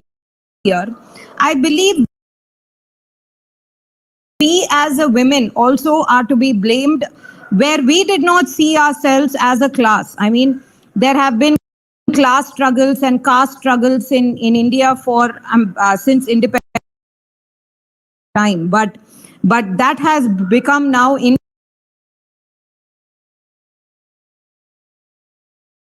and be only based on merit. But having said that, all other kind of caste, class, community-based reservations have been given priority owing to vote bank politics and the numbers and the entire number game. But somehow we women got left behind. I believe, and most importantly also, that we women did not come together as a class, not a single time, because one of the other speakers was also saying, and I believe Sriram Garu has also said, that the women in politics movement started way back. In 1961, also Margaret Alva, I mean, when the entire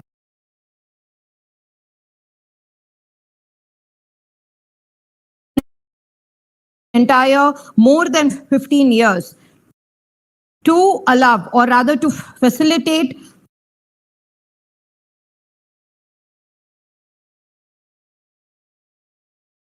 %33 of women in the entire hierarchy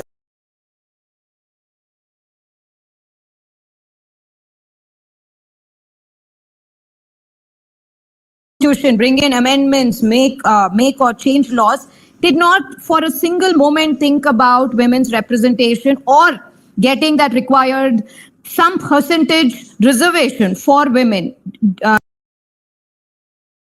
during her time.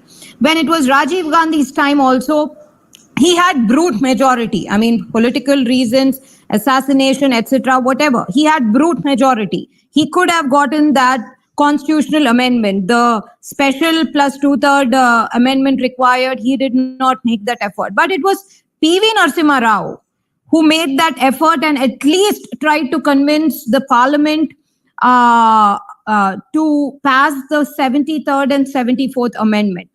And thanks to him, our local self-government, yes, there is a Miss and yes, there is a Mr. and a Mrs. and a Srimati and a Shri there existing even still now.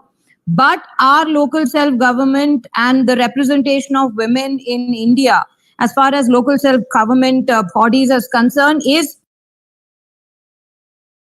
tremendous and extraordinary by even global standards. So I believe, irrespective and just turning a blind eye to the Mr. and Mrs. aspect, the local self-governing bodies and the 33% women worked. However, again, Vajpayee ji tried, but he did not. But BJP did not have the kind of brute majority required to pass the two-third amendment. How since the last 20 years, the matter seems to be caught on the aspect of reservation, having a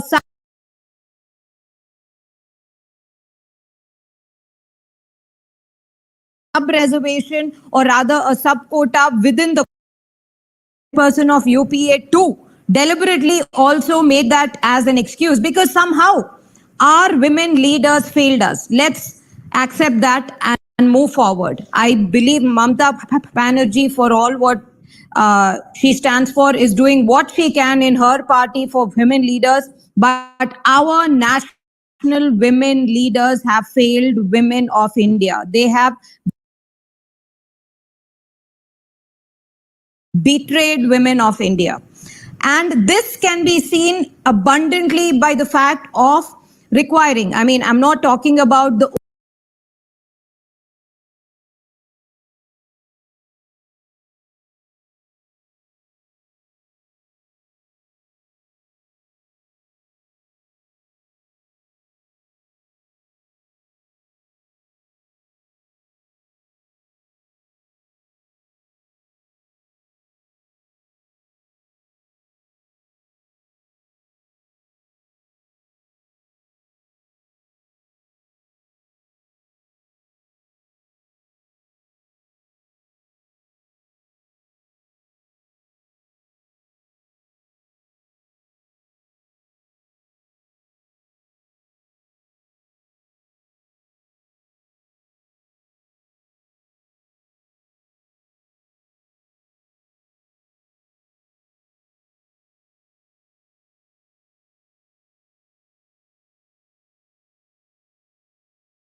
political background లేకుండా రాజకీయాలని పట్ల నా ఉన్న interest చెప్పినప్పుడు నాకు ఎదురైన ఒకే ఒక question, why politics especially in this men dominated field లో ఎందుకు మీరు ఈ రంగంలోకి వెళ్ళాలనుకుంటున్నారు అనే క్వశ్చన్ ని నేను ఫస్ట్ గా నాకు ఎదురైన క్వశ్చన్ అది. ఎందుకంటే ఎవరు కూడా రాజకీయాలకు వచ్చినందుకు అభినందించడం కంటే ముందు కూడా క్వశ్చన్ చేయడం అనమాట. ఎందుకు మీరు రాజకీయాలకు రావాలనుకుంటున్నారు? ఎస్, యూఆర్ పోస్ట్ గ్రాడ్యుయేట్, మీరు చదువుకున్నారు, ఇంకేదైనా ఉద్యోగం చేయొచ్చు, ఎందుకు రాజకీయాలకు రావాలనుకుంటున్నారు అనే క్వశ్చన్ పదే పదే విన్నాను. కానీ ఇప్పుడు ఈ విమెన్ రిజర్వేషన్ బిల్ తర్వాత అయినా కూడా, అంటే మిగతా ప్రొఫెషనల్ కోర్సెస్ లాగా కాకుండా రాజకీయాల పట్ల ఒక ప్యాషన్ తోటి, లేదు మేము కూడా సొసైటీలో ఏదైనా చేయగలము, అన్ని రంగాల్లో మాదిరిగానే మేము కూడా మా ప్రశ్నించే గొంతుకను వినిపించగలుగుతాము, ప్రజల పక్షాన నిలబడి మేము పోరాటం చేయగలుగుతామనే ఒక మహిళా గొంతుకలకు కూడా ఇది ఒక అవకాశం ఇచ్చినట్టే అని నేను సువర్ణ అవకాశంగా నేను అనుకుంటున్నాను. కానీ మా ఒక్క కోరిక ఏంటంటే, ఇది నేను అందరూ తెలంగాణలో ఉన్న ఒక సాధారణ మహిళలు ఎవరైతే రాజకీయాలకు రావాలనుకుంటున్నారో వారి తరపున నేను ఒకటే ఏమనుకుంటున్నానంటే, కుల మతం లేకపోతే ఏదైనా రాజకీయ పార్టీ అవనివ్వండి, ఇప్పటికైనా కానీ మహిళలు భర్త చాటు మహిళలుగా కాకుండా మహిళలు స్వతంత్రంగా వారు వచ్చి వారు గొంతుకను వినిపిస్తున్న వారికి మాట్లాడే అవకాశాన్ని ఇవ్వండి. వారికి నెక్స్ట్ జనరేషన్ కు ఒక ఎగ్జాంపుల్ గా చూపించండి. ప్రతి రంగంలో మాదిరిగానే మహిళలు కూడా ఈ రంగంలో రాణించగలరు, వారు ప్రశ్నించగలరు, వారు ఎందులోనూ తక్కువ కాదు, ప్రతి దాంట్లోనూ కూడా మగవాళ్ళతో సమానంగా వాళ్ళు పోరాటం చేయగలుగుతారనే ఒక అంశాన్ని మీరు జనాలకు తెలియజేయాలనుకుంటే వారికి అలాంటి అవకాశాన్ని ఇవ్వాలని నేను మనస్ఫూర్తిగా కోరుకుంటున్నాను. హోప్ సో అన్ని రాజకీయ పార్టీలు కూడా ఇక నుంచి అయినా కూడా కేవలం మహిళలంటే సంతకాల వరకు పేరు రిజర్వేషన్ ఉంది కాబట్టి ఇచ్చాము అని కాకుండా, మహిళలు స్వతంత్రంగా వచ్చి వారు బయటికి వచ్చి వారికి ఉన్న ఇష్టాన్ని తెలియజేస్తూ ప్రజలకు సేవ చేయాలని ఒక అంకిత భావంతో వచ్చిన మహిళలకు అవకాశం ఇచ్చినప్పుడు మాత్రమే నిజంగా ఈ విమెన్ రిజర్వేషన్ బిల్ కి సార్థకత వస్తుంది. లేదు సిట్టింగ్ ఎమ్మెల్యే భార్యకి, సిట్టింగ్ ఎమ్మెల్యే చుట్టంకి, వాళ్ళ తరపున వ్యక్తులకు మాత్రమే పెట్టినప్పుడు ఈ విమెన్ రిజర్వేషన్ బిల్ లో ఎటువంటి లాభం ఉండకపోగా అదొక నెగటివ్ ఇంపాక్ట్ మాత్రమే క్రియేట్ చేస్తుంది. నేను ఒక రాగా మాట్లాడుతున్నాను, ఎందుకంటే సాధారణ మహిళగానే మాట్లాడుతున్నాను. తెలంగాణ రాష్ట్రంలోని ఒక సాధారణ మహిళగా, గ్రౌండ్ లెవెల్లో తిరుగుతున్న మహిళగా, చాలా మంది రాజకీయానికి సంబంధించిన వ్యక్తులతోటి మాట్లాడిన ఒక మహిళగా మాత్రమే నేను ఈరోజు మాట్లాడాలనుకుంటున్నాను. ఎందుకంటే చాలా మంది పెద్ద వక్తలు చాలా అంశాల గురించి మాట్లాడారు. But coming to me as a budding politician, ఈ రాజకీయాల వైపు మక్కువతో వచ్చిన ఒక సాధారణ మహిళగానే నేను ఈ మాటలని చెప్పాను. నేను మాట్లాడిన దాంట్లో ఏదైనా తప్పు ఉంటే క్షమించాలి. And thank you so much for giving me this opportunity. Thank you once again. Thank you very much, Gayatri Garu. Very aptly said. And before we move on to the next speaker, humble request to everybody. And since the spaces were started at 9 p.m. and we intend to give the mic to everybody who has sent us a request, so we would like to humbly request that please limit your remarks, your observations to just 2-3 minutes so that everybody gets a chance. I would like to Gayatri really speaken well. Definitely the ground లో ఏముంది అనేది ఒక భావంతో వ్యక్తపరిచావు. And Telangana women reservation bill మీద ఏం ఆలోచిస్తుంది అనేది ఒక నీకు తెలిసిన భాషలో, అది కూడా ఒక యాసలో చెప్పడం చాలా బాగుంది. Thank you very much. Yeah please Amberji continue. Yes. So now I would like to invite Bhargavi Garu to speak on the subject. Please unmute your mic and share your observations. Bhargavi Garu. Yeah. So am I audible? Yes, very much audible. Please. Namaste everyone. So I thank the organizers first. So for having me here. It's my privilege to speak on a very heartwarming, the historic decision made in the able leadership of Hon'ble Prime Minister Shri Narendra Modi Ji. After hearing to all these efficient speakers, I have nothing to this. Especially having Central Minister Kishan Reddy Garu and Nari Shakti of Bharat, the icons like Saina Nehwal Ji and Srimati Karna Gopal Ji and Sai Krishna Garu from Nationalist Hub, Suresh Kochatil Garu and Shriram Ji and all of these speakers So it's been very informating and edifying space. I must thank and congratulate the entire team for hosting such a the great space. Let me make my mark on this. So, Women's Reservation Bill, the Nari Shakti Vandan Adhiniyam, right from the decades, it's just been a political time pass tool for Congress. Frankly speaking, at first time, when the bill is being introduced as the 81st Amendment Bill in the year 1996, and the bill is referred to the Joint Parliamentary Committee. But it lapsed again because of the Loksabha being dissolved.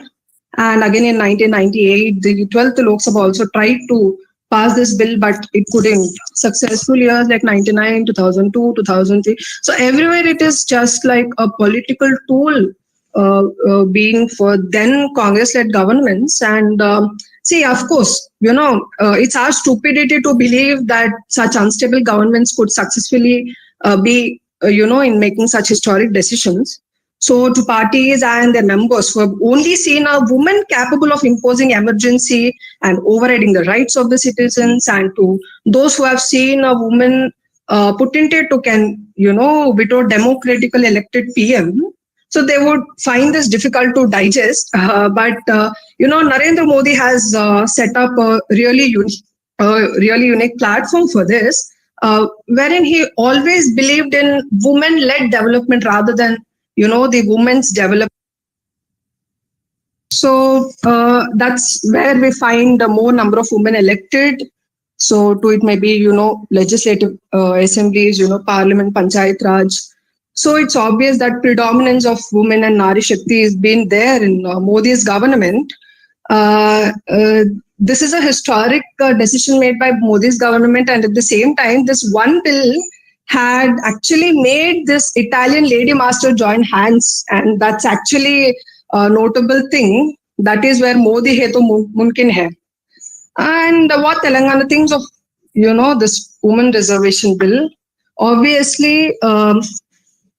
In politics, people, politicians keep saying that women are not respected as per Sanatana Dharma, as per Hindu culture. Only through the constitutional rights, women are being able to expose themselves. Yes, maybe there are yes and no's both the ways, but every woman in Bharat right now is happy that they are getting a good opportunity to represent themselves and their ideology very well. So in point of Telangana, even women of Telangana are very happy to be a part of this. As previously said, we have to wait from when this bill will actually come into, working. And so clearly speaking, I just want to mention some political parties. What is their opinion? Telangana things on women reservation bill is a different case. What Telangana, the parties, in Telangana things about women reservation bill is to be noted. Clearly speaking about the present BRS government, I really don't understand how this Kalvakuntla Kavita Garu, the liquor queen, being her warrior, so to achieve this, wherein she is not a parliamentarian, neither the party members have introduced the bill in Lok Sabha, and nor their party is in majority. So this seems very funny and shameless political publicity stunt of right BRS government. And if non-MP being the cause for this bill to pass, then the question comes like, why BJP? There were 185 MPs who said yes for Telangana bill. So how can they state that BJP never been a part of Telangana state formation? That is the question. If a non-parliamentarian being a warrior, so how can BJP be a part of Telangana bill, who supported the Telangana bill in the parliament with 185 yes? And that's the question. Secondly, we have to speak about the leader of Razaka's party, Mr. Asaduddin Owaisi sir, who said no for this bill. And this is actually a trepidation for him and his party, like who made the women shift between bedroom and labor room can never agree to this. And that is the fact. And interestingly, if this Lok Sabha constituency comes under a woman reserved, then you understand, jo chunav ke mukable hai, wo to, it is like between बुर्का और बिंदी के बीच में. That is what is the high.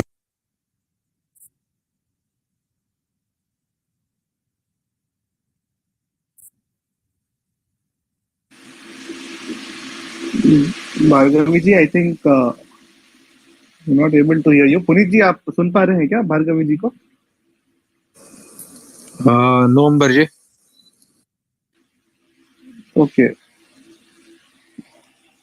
So, okay, maybe we can wait for 2-3 seconds.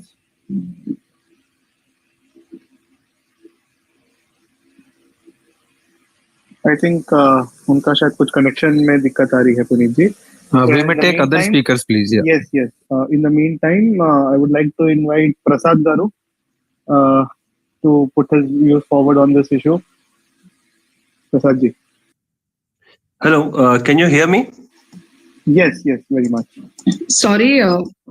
Yeah, am I audible now? Yes. So don't mind taking long time. I'll just finish it off. Just 2 more minutes, please. So I just want to expose the, the parties of Telangana, how parties of Telangana are seeing this women reservation bill. So I'm speaking about this Asaduddin Owaisi Saab. So this chunav is all about the burqa or bindi ke beech mein. Whenever this comes into action, this will be the thing. जिन्होंने नारा लगाया और हिम्मत से कहा जब योगी मठ में चले जाएंगे, मोदी पहाड़ों में चले जाएंगे तो कौन बचने आएगा हमको, तो हालत बदलेगा. जिस नेता ने हालत बदलने का बात किया है वो कभी सोचा ही नहीं कि ऐसा कुछ होगा. एंड उसका स्थान नमो बदलने वाले हैं. So this is something really great. And talking about some other party like Bahujan Samaj Party, BSP, the chief, Paras Praveen, so who is talking about the 50% reservation, is another act of unlettered, I feel so personally, because as per the analysis by PRS Legislative Research, so the democratic country like Sweden has only 46% of their public representatives to be women. That's only of a population of really nearly 5.5 million, but India being the largest democratic country with 1,436 million, so it is really dependent on it. And last but not least, communist, it's better to talk as less possible about these comrades as they're always against development of the country. So, but as this women reservation bill is for, and it gives us opportunity to speak our mind, but I expect no Surpanakas like the MP from DMK from Tutukudu, Kanimoji Karunanidhin. So I don't want such women to be there in the parliament, except that all of us are happy to have this. And yeah, thank you to the team, Namo App Virtual Meet, for having me here. And thank you, Puneet ji, thank you, Tejaswini ma'am, and all the speakers. Thanks a lot for the opportunity. Thank you very much, Bhargavi Garu. And yeah, so we were now moving the direction to listen to Prasad Garu. So Prasad Garu, kindly unmute your mic and please put your views on the subject. And kindly, a humble request, kindly restrict your time to 2 to 3 minutes only, please. Yeah, sure. Can you hear me? Yes, Prasad Garu, please. Okay, so I'll just walk through some of the numbers. Then as a person who is brought up in Bhagyanagaram, what I'm expecting from Telangana. Okay, so first thing is across the globe, if you look at it, top 3 representation: Sweden, Norway, South America, South Africa. The women representation is 46, 46, and 45%. And in India, the first Loksabha election, 5% representation, and latest in the 17, it is 15%. So if we look at it in the current Lok Sabha, the highest representation is from BJD, which is 42, and TMC 39. And none of the top 7, the TRS is there, or BRS. Okay, and same holds good even in the Rajya Sabha as well. So now let's quickly moving. So I appreciate for the staying for all this. Let all other listeners as well.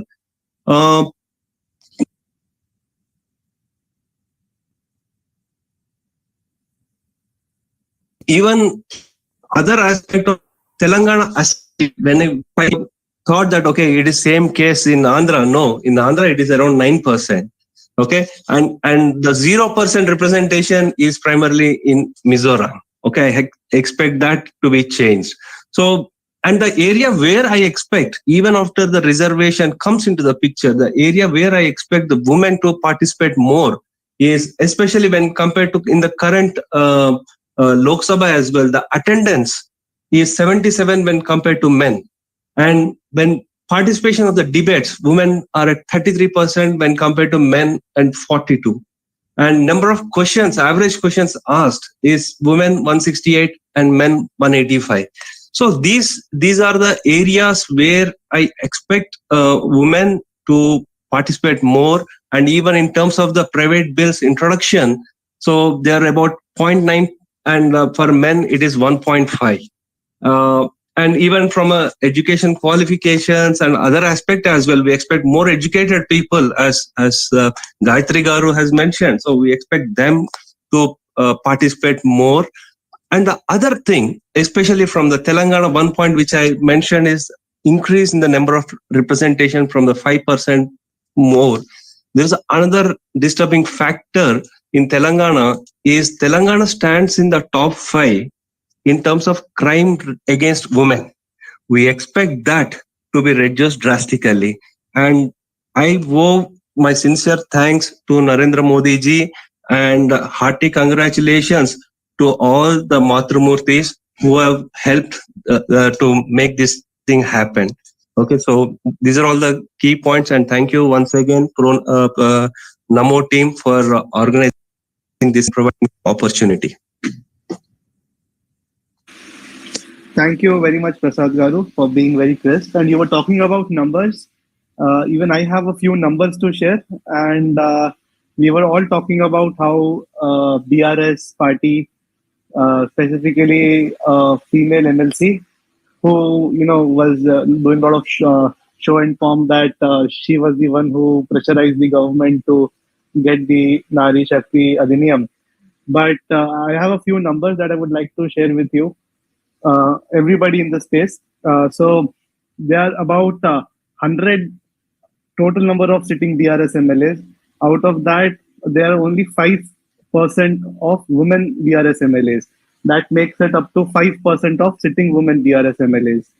Then BRS MPs, if we talk about BRS MPs, there are 16 BRS MPs, including Loksabha and Rajyasabha. But the total number of sitting women BRS MPs is only 1. That makes it up to 6.25%. So even if you combine the 5% of the BRS women MLAs and the 6.25% of women BRS MLAs, it doesn't add up to 33%. And her father has disregarded her request to give 33% tickets to the women. So they're all just being very hypocritical about it. And nonetheless, we should not take them very seriously. And these were the numbers. I think BJP Telangana has also shared this from their handle. I'll just search the tweet and share it here in the space so that it is convenient for everybody to see. So now we'll move on to the next speaker. I would like to invite Sagar Gaud Garu to please unmute his mic and put his thoughts forward. And we would all appreciate if you speak in Telugu. I've been listening a lot of everybody, most of them are speaking English. I would like them to speak in Telugu, please. Sagar Garu. Okay, ధన్యవాదాలు amber గారు. మొదటిగా మహిళా మూర్తులందరికీ కూడా ఒక శుభవార్త ఇచ్చారు నరేంద్ర మోడీ గారు.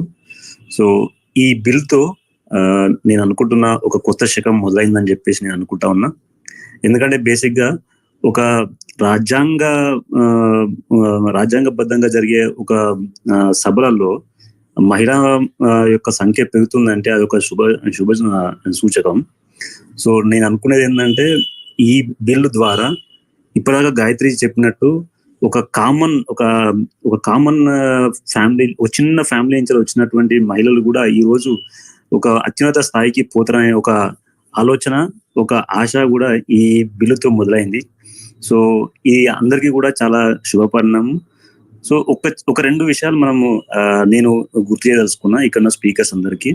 So మనందరికీ తెలుసు, ఈ బిల్లు రాకముందుకు మనం కొత్తగా ఈ రాష్ట్రం ఏర్పడిన తర్వాత, కొత్తగా ప్రభుత్వం ఏర్పడిన తర్వాత ఒక్క మహిళ కూడా క్యాబినెట్ లో లేదు. సో అదే కాకుండా ఇంకొక సంఘటన ఏంటంటే, ఒకసారి మహిళా దినోత్సవం జరుపుకునేటప్పుడు స్టేజ్ పైన మొత్తం మహిళలు కాకుండా పురుషులు ఉన్నటువంటి పరిస్థితి మనం ఇక్కడ చూసినాం. సో ఇక ముందు అటువంటి సంఘటనలు పునరావృతం కాదని చెప్పేసి నేను ఆశ వ్యక్తం చేస్తున్నా. ఎందుకంటే ఈ బిల్లు ద్వారా ఎక్కువ మంది మహిళలు రావడం వల్ల వాళ్ళకు అందులో నుంచి ఖచ్చితంగా ఒక్కొక్కరికి ప్రాతినిధ్యం వహించేటువంటి అవకాశం వస్తుందని నేను ఆశాభావం వ్యక్తం చేస్తున్నా. సో ఇప్పటి నుంచి మహిళలందరూ కూడా ఎక్కువగా రాజకీయాల్లోకి రావాలి, సోషల్ మీడియాలో యాక్టివ్గా ఉండాలి. సో ఈ సోషల్ మీడియా నేను ఎందుకు మెన్షన్ చేస్తున్నా అంటే, ఈరోజు సోషల్ మీడియా పైనే చాలా మంది గుర్తింపు లభించింది కాబట్టి, సో దయచేసి అందరికి కూడా ఇది నా యొక్క విన్నపం. మహిళా మూర్తులందరూ కూడా irrespective of their age, they should share their opinion on the social media, and I hopeful that somebody should from the social media will be representing in the upper house and lower house of parliament and in the assembly. So thank you very much for giving me this opportunity. I'm hopeful that we all will have a great future as a India. We will having a great future in the. Thank you very much. Thank you very much, Sagar Garu. And let's move on to the next speaker. I'll now ask Hon'ble Ji to kindly unmute her mic and put her views on this issue. అందరికీ నమస్కారం. ఇప్పుడు నారీ శక్తి bill ని మన parliament లో ప్రవేశపెట్టి ఆమోదం పొందేలా చేసినటువంటి ప్రధాని మోదీ గారికి ముందుగా నా ధన్యవాదాలు తెలియజేస్తున్నాను. అదేవిధంగా ఆకాశంలో మేము సగం, ఆకాశంలో మాకు సగం, ఇది ఇవాళటి మా నినాదం కాదు. నేను విద్యార్థి పరిషత్ లో పనిచేస్తున్నప్పటి నుంచి కూడా మేము మహిళా బిల్లు రావాలి, మహిళా బిల్లులో మేము కూడా ఆపర్చునిటీస్ తీసుకోవాలి, ఒక ప్రజాప్రతినిధిగా మేము కూడా ప్రజలను రిప్రజెంట్ చేయాలి అని చెప్పేసి దాదాపు ఒక 10-15 ఏళ్ళ కిందటి స్లోగన్ ఇది. ఎవరైనా చెప్తారేమో త్రూఅవుట్ స్పేస్ లో అనుకున్నాను, ఎవరు చెప్పలేదు ఈ విషయం గురించి. అట్లాగే ఇవాళ మహిళా బిల్లును ప్రవేశపెట్టారు అంటే దానికి ముఖ్య కారణం మోదీజీ గారు, వారికి నిజంగా ధన్యవాదాలు తెలియజేయాలి. ఇంకొక విషయం ఏంటి అని అంటే, మహిళలుగా ఇవాళ మాకు రిప్రజెంట్ చేసేటటువంటి అవకాశం ఎవరైతే ఇవ్వడం జరిగింది. అయితే ముఖ్యంగా ఇక్కడ ఏంటంటే, ఇప్పుడు ఉన్నటువంటి ఎమ్మెల్యేలు, ఎంపీలు వాళ్ళ భార్యలకో లేకపోతే వాళ్ళ కూతుర్లకో లేకుంటే ఇంకెవరికో ఇవ్వడం కాకుండా, కోడళ్లకో ఇవ్వడం కాకుండా, పేద మధ్య తరగతి మహిళలుగా ఎవరమైతే మేము సాధారణ కార్యకర్తలుగా భారతీయ జనతా పార్టీలో కానివ్వండి, అన్ని పార్టీలలో పనిచేస్తున్నాం మహిళా కార్యకర్తలుగా. కాబట్టి వీళ్ళను ముఖ్యంగా గుర్తించాలని చెప్పేసి నేను అనుకుంటున్నాను. ముఖ్యంగా వీళ్ళని గుర్తించాలి, వీళ్ళ యొక్క కష్టాన్ని గుర్తించి వీళ్ళను చట్టసభల్లోకి పంపించేటటువంటి అవకాశం ఇవాళ మనకు దొరికింది. కాబట్టి ఎవరో వస్తారు, లేకపోతే ఎవరో మన ఒక కోడలు రావాలి, లేకుంటే రిప్రజెంటేటివ్ యొక్క కూతురు కావాలి అని చెప్పేసి కాకుండా, ఒక సాధారణ మహిళకు అవకాశం ఇస్తే చాలా బాగుంటది. అదేవిధంగా రిప్రజెంటేషన్ చేయడానికి కూడా మంచిగా ఉంటది. దాంతో పాటు అంటారనమాట, శక్తి అది చోడేతో శంకర్ బంజాతి హే అంటే, శక్తి తన యొక్క శంకను వీడితే తను స్వయం పరమశివుడిలాగా అయిపోతుంది. కాబట్టి ఇవాళ మనం కూడా మహిళలందరం కూడా ఎవరి మీద ఆధారపడకుండా మన యొక్క సత్తా చాటాలి. అదేవిధంగా చట్ట సభల్లో కూడా మనము ముందరికి వెళ్ళాలి అని అంటే ఈ యొక్క మహిళా బిల్లు చాలా ఉపయోగపడుతుంది మనకు. అదేవిధంగా పార్టీలో కూడా మనకి అవకాశాలు, ఏదైతే పార్టీ పదవులలో కూడా మనకు ఇచ్చినటువంటి ఈ రిజర్వేషన్ ఏదైతే ఉందో దాన్ని కూడా 33% చేసుకుంటే బాగుంటదేమో అని చెప్పేసి నా యొక్క ఉద్దేశము. అండ్ ఇంకొకటి ఏంటి అని అంటే, ఇప్పుడు ఆల్రెడీ టిఆర్ఎస్ అండ్ కాంగ్రెస్ వాళ్ళు ఇప్పటికే తెలంగాణలో వాళ్ళ యొక్క లిస్టును ప్రకటించడం జరిగింది.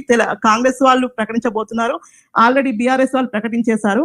కాబట్టి ఇప్పుడు మనం వచ్చినటువంటి బీజేపీ లిస్టులో అయినా సరే ఖచ్చితంగా 33% రిజర్వేషన్ లో మహిళలకు అవకాశం ఇవ్వాలి అని చెప్పేసి అనుకుంటున్నాం అందరం మహిళలను కూడా. మరి ఈ విషయాన్ని భారతీయ జనతా పార్టీ, మా పార్టీ అధ్యక్షులు కానివ్వండి, వీరందరూ కూడా ఆలోచించి ఈ దశగా ఆలోచిస్తే బాగుంటది. మనకు చట్టపరంగా మహిళా బిల్లు వచ్చింది, అది రావడానికి టైం పడుతుంది. కానీ ఇప్పుడు జరగబోయేటటువంటి అసెంబ్లీ ఎన్నికలలో మనం భారతీయ జనతా పార్టీ నుంచి దీన్ని ఈ రాష్ట్రంలో ఇంప్లిమెంట్ చేస్తే ఇంకా మహిళలకు ఒక మంచి ఉత్సాహం ఉంటది. ఎందుకంటే దాదాపు ఒక 3 సంవత్సరాల నుంచి కూడా చాలా మంది మహిళలు సంగ్రామ యాత్ర కానివ్వండి, లేకపోతే ధర్నాలు కానివ్వండి, రాస్తారోకలు కానీ చాలా చేస్తూ యాక్టివ్ గా ఉన్నారు తెలంగాణలో. కాబట్టి ముఖ్యంగా తెలంగాణ సినారియో గురించి మనం మాట్లాడుకుంటున్నాము. తెలంగాణ మహిళలుగా మేమేం ఆలోచిస్తామని మాట్లాడుకుంటున్నాం. కాబట్టి తెలంగాణ మహిళగా ఇవాళ నేను ఒక సాధారణ మధ్యతరగతి మహిళగా నేను మాత్రం ఇవాళ అడుగుతున్నది ఒకటే విషయము, 33% రిజర్వేషన్ మనకు ఎప్పుడు వచ్చినా సరే కానీ భారతీయ జనతా పార్టీ నుంచి మాత్రం ఈసారి అసెంబ్లీకి కూడా టికెట్లను ప్రకటిస్తే ఇంకా బాగుంటది. మనకు ఇంకా మహిళల సంఖ్య పెరిగే అవకాశం ఉంది. అదేవిధంగా మహిళా ప్రాతినిధ్యం కూడా ఖచ్చితంగా పెరుగుతుంది. తెలంగాణ వచ్చినప్పటి నుంచి ఇవాళటి వరకు భారతీయ జనతా పార్టీలో ఎవరు కూడా మహిళా రిప్రజెంటేషన్ మనకు అసెంబ్లీలో లేరు. కాబట్టి ఈసారి మహిళా రిజర్వేషన్ బిల్లుతో మనకు ఒక అవకాశం దొరికింది. ఖచ్చితంగా ఇది ఇంప్లిమెంట్ చేస్తారని చెప్పేసి నేను అనుకుంటున్నాను. నమస్తే. Handavi garu, and we can see a lot of speakers.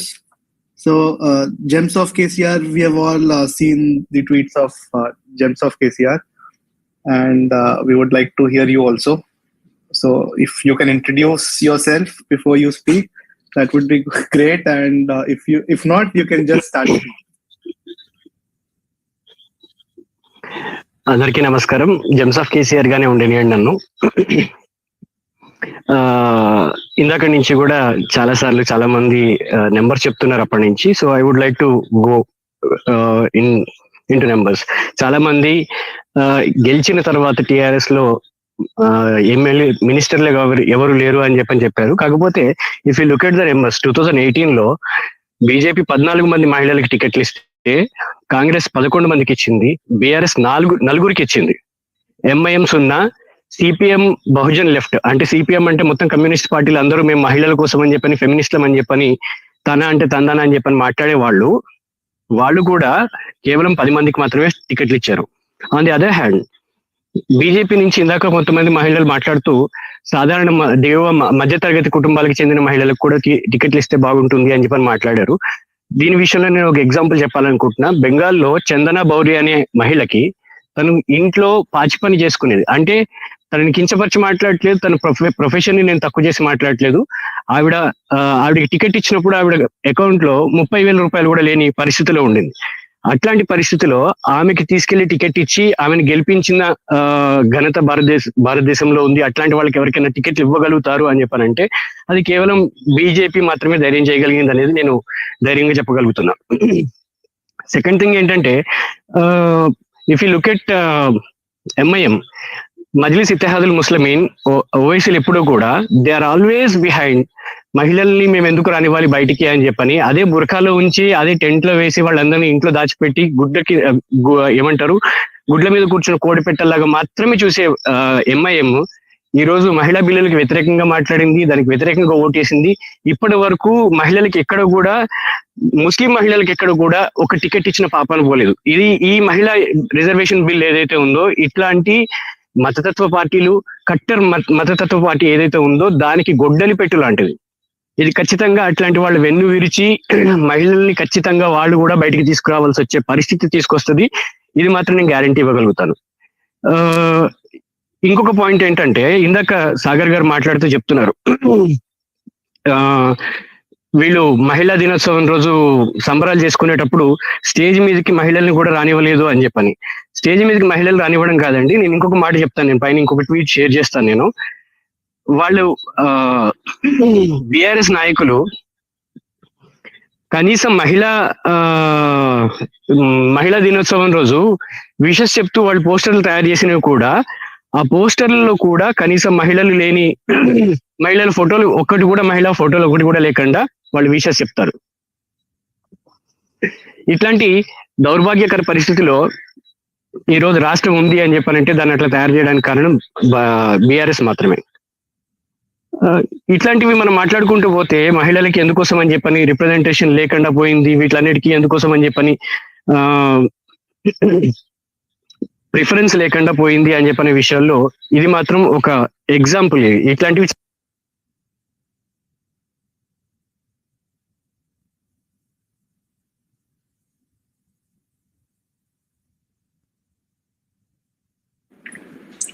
Puneet जी, आपको आवाज आ रही है? नहीं अंबर जी, शायद कुछ इशू है ऑडियो में, नेटवर्क का इशू आ गया होगा अभी. Okay, so we can maybe move on to the next speaker. But before we move on to the next speaker, everybody is it's 11 o'clock, it's 11:11, and everybody still is here listening to the spaces, and still a lot of speaker requests are pending. So before we move on to the next speaker, I would like to request to everybody that please follow the handle of Namo app virtual meet. We keep doing spaces on various topics. We do a weekly cyber space, cyber crime space, and we also do spaces regularly on various topics like this one. And from Telangana, we are receiving a great response, and this is one of the one of the spaces which has received very good response. So Telangana, we are looking forward to do more spaces. And now let's move on to the next speaker. Aishwarya ji is with us. I would like to invite Aishwarya ji to kindly unmute her mic and put her views forward. Aishwarya ji. Namaskaram. Thanks for allowing me.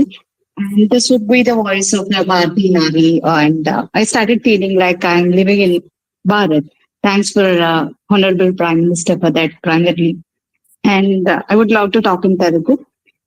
And women ki basic ga ఎక్కువ emotional question ఉంటుందంటారు. We shape up the future generations. And ఈ bill తో we got a chance to shape up future Bharat. So thanks to honourable prime minister for that as well. And ఇంకొకటి ఏంటంటే we have to admit we should not deceive ourselves saying that we don't suffer any patriarchy. నేను ఒక working women. I face glass ceiling.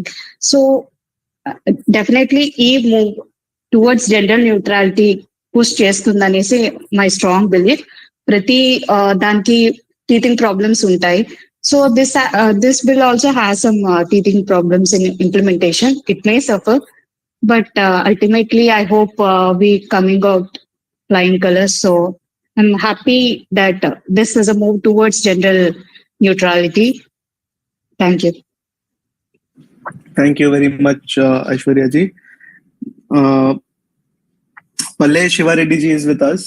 Palle Shivareddy ji, please unmute your mic and put your views. Okay, okay, good evening. Actual గా discussion లో first నుంచి ఇప్పటికీ ఒక important topic miss అవుతుంది. ఏంటంటే ఈ ఉమెన్ రిజర్వేషన్ బిల్ పర్పస్ ఏంటి, దీని గోల్ ఏంటి? మోడీ గారు భారతీయ జనతా పార్టీ ప్రభుత్వం కేంద్రంలో ఎంతో మంది చేస్తానని చెప్పి చేయకుండా భారతదేశంలో ఉన్న మహిళలందరికీ ఆత్మగౌరవం నిలపడానికి టాయిలెట్స్ ఎలాగైతే కట్టించిరో, మహిళలకు అధికారం ఇస్తే భారతదేశం లాంటి ఒక దేశంలో ఎలాంటి మంచి పరిణామాలు జరగగలుగుతాయి అనేది ఏ విధంగా ఆలోచించారు అనేది ఎక్కువ ఆలోచించాల్సిన విషయం.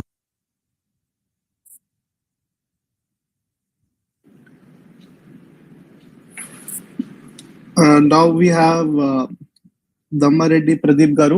Pradeep ji, अपना माइक अनम्यूट करके बोलिए. धन्यवाद Amber ji. Thanks to give opportunity. सभी को जय श्री राम.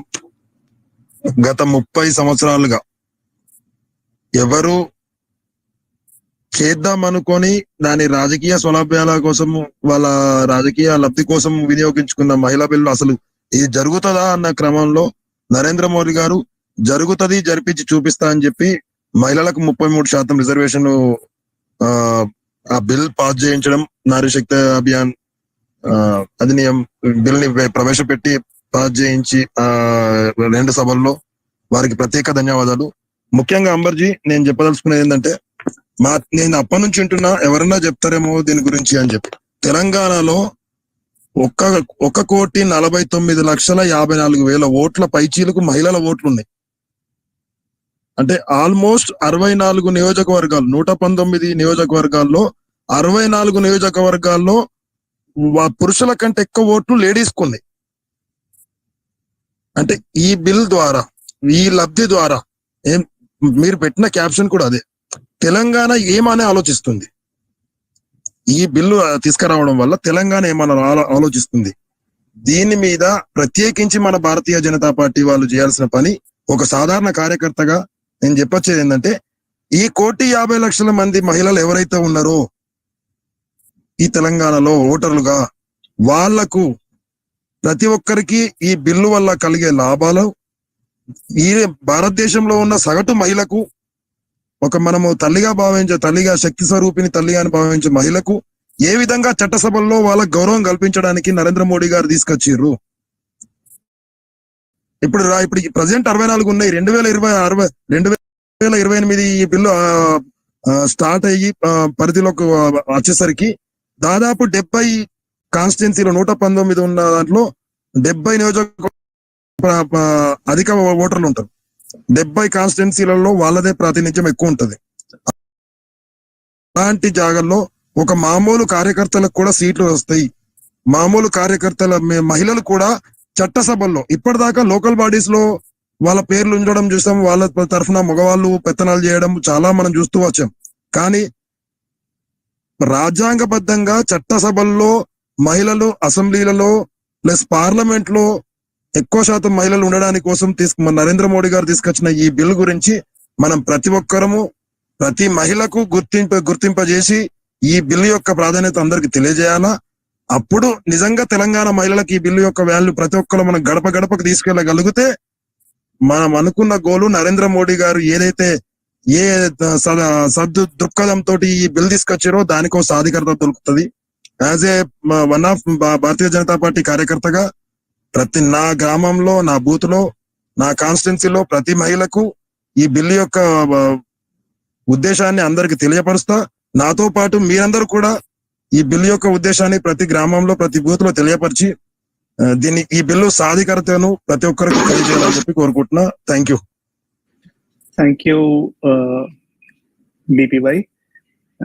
ఇంకా మనతో ఇప్పుడు డాక్టర్ అనంత్ గారు ఉన్నారు. So I request doctor sahab to kindly unmute your mic and Thank you, everyone. And thanks for the opportunity to allow me to speak on this occasion. Amritkal won't have been called Amritkal if this bill had not been passed. That's all I can say. Because, women have always been worshipped in our nation. They've been the epitome of sacrifice and, selflessness. And this bill is just a humble tribute, for their contributions for this nation. Thanks for the opportunity.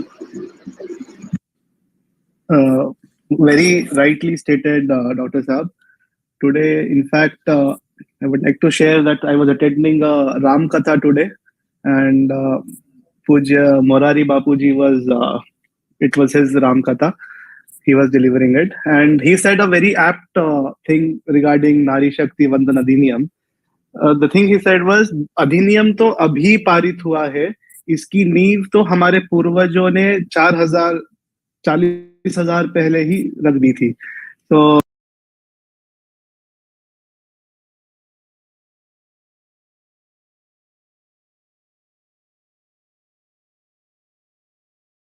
for his statement after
లేకపోతే chief minister అయినా, కాకపోతే హోమ్కి వచ్చేసరికి home minister అని చెప్పడం మన ఇంట్లో general గా మన ఇళ్లలో జరిగే సాధారణంగా చూసే వినే మాటనే.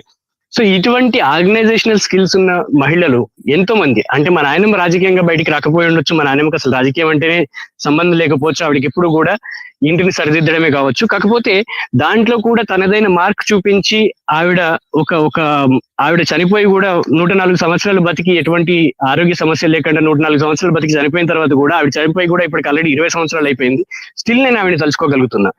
అంటే నేను ఎందుకు గర్వపడుతున్నా అని చెప్పానంటే, అందరూ అంటారు అరే బ్రాహ్మణికల్ ప్యాట్రియార్కీ లేకపోతే ప్యాట్రియార్కీ బర్త్డే ఆధిపత్యం నడుస్తుంది, మగవాళ్ళ ఆధిపత్యం నడుస్తుంది. కాదు, 100% తప్పు.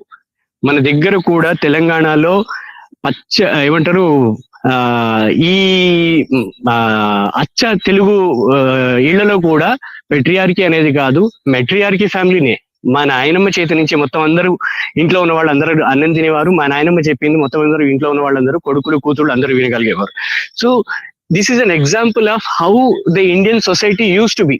మనం ఈ రోజు వెస్టర్న్ చూసి అరే వీళ్ళందరూ కూడా మనకంటే ప్రోగ్రెసివ్ గా ఉన్నారు అనుకుంటాం, కానీ తప్పు. మనకంటే ప్రోగ్రెసివ్ గా కాదు, వాళ్ళ దగ్గర వేరే దేశాల్లో ఓటు హక్కు కూడా రాని సమయంలో మన దగ్గర కవయిత్రి మొల్ల, లేకపోతే ఝాన్సీ లక్ష్మీబాయి, కిట్టూరు చెన్నమ్మ, ఇట్లాంటి ఎంతో మంది వీర నారిమణులు, వీళ్ళందరినీ కూడా భారతదేశం చూసింది. ఝాన్సీ లక్ష్మీబాయి ఇట్లాంటి వాళ్ళందరినీ కూడా మన భారతదేశం చూసి ఒక దేశాన్ని లేకపోతే ఒక రాజ్యాన్ని ఒక సంస్థానాన్ని కూడా నడిపించగలిగే శక్తి ఉన్న మహా వీర వనితలు కావచ్చు, లేకపోతే తెలివైన వాళ్ళు కావచ్చు, ఎంతో మంది మన దగ్గర ఉన్నారు. సో ఇప్పటికైనా కానీ ఈ బిల్ వచ్చినందుకు నేను ఎంతో సంతోషపడుతున్నాను. I'm really very thankful for the ఏమంటారు to the host for giving me this chance to speak. Thank you very much. And I think now it's time for a wrap. And before I request and invite Tejaswini ji to give the closing remarks, I would just like to add that we have been in many spaces, and but Namo app virtual meet space, everybody is given a chance to speak, no matter how long the queue is or what time of the day it is or what time of the night it is. And that is the speciality of Namo app virtual meets, Twitter spaces, X spaces now. And Ambarji, one more point I would like to add. Ji, please add. Sorry, I have a habit of forgetting things. And yeah, typical men mentality, I guess.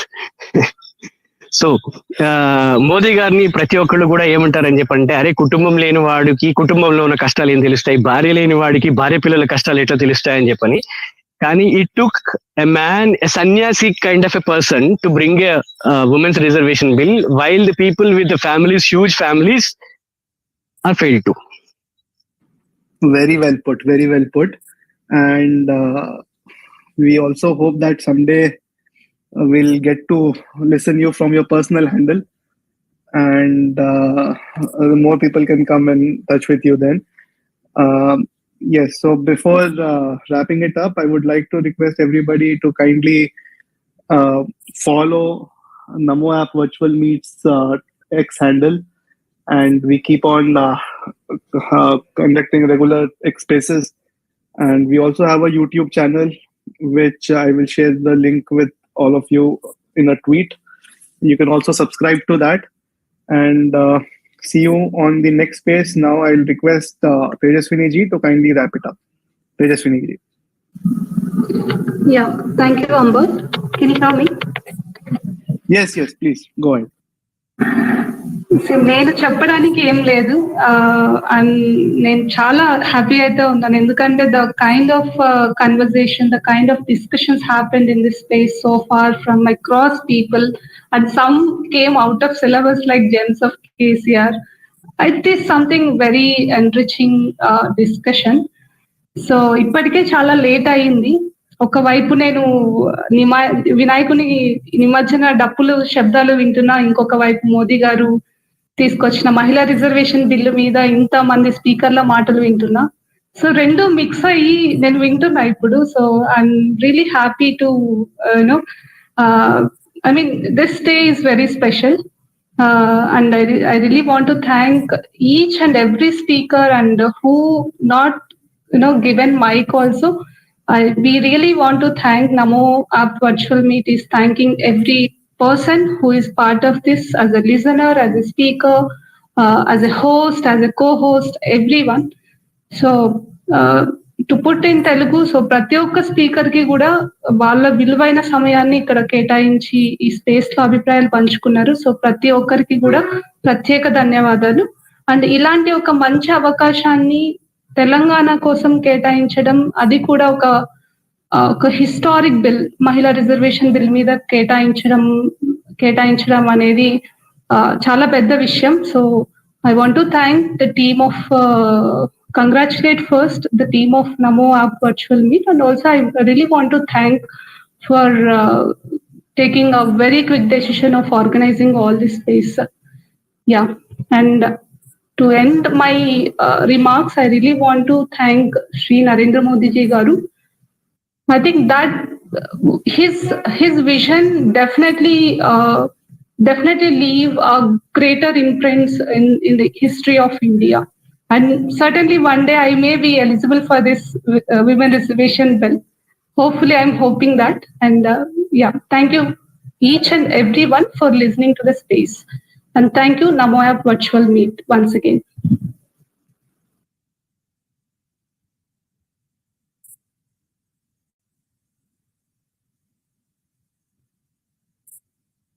So we are ending the space, and once again I really want to thank everyone, and especially congratulate the team of Namo App Virtual Meet. Thank you so much.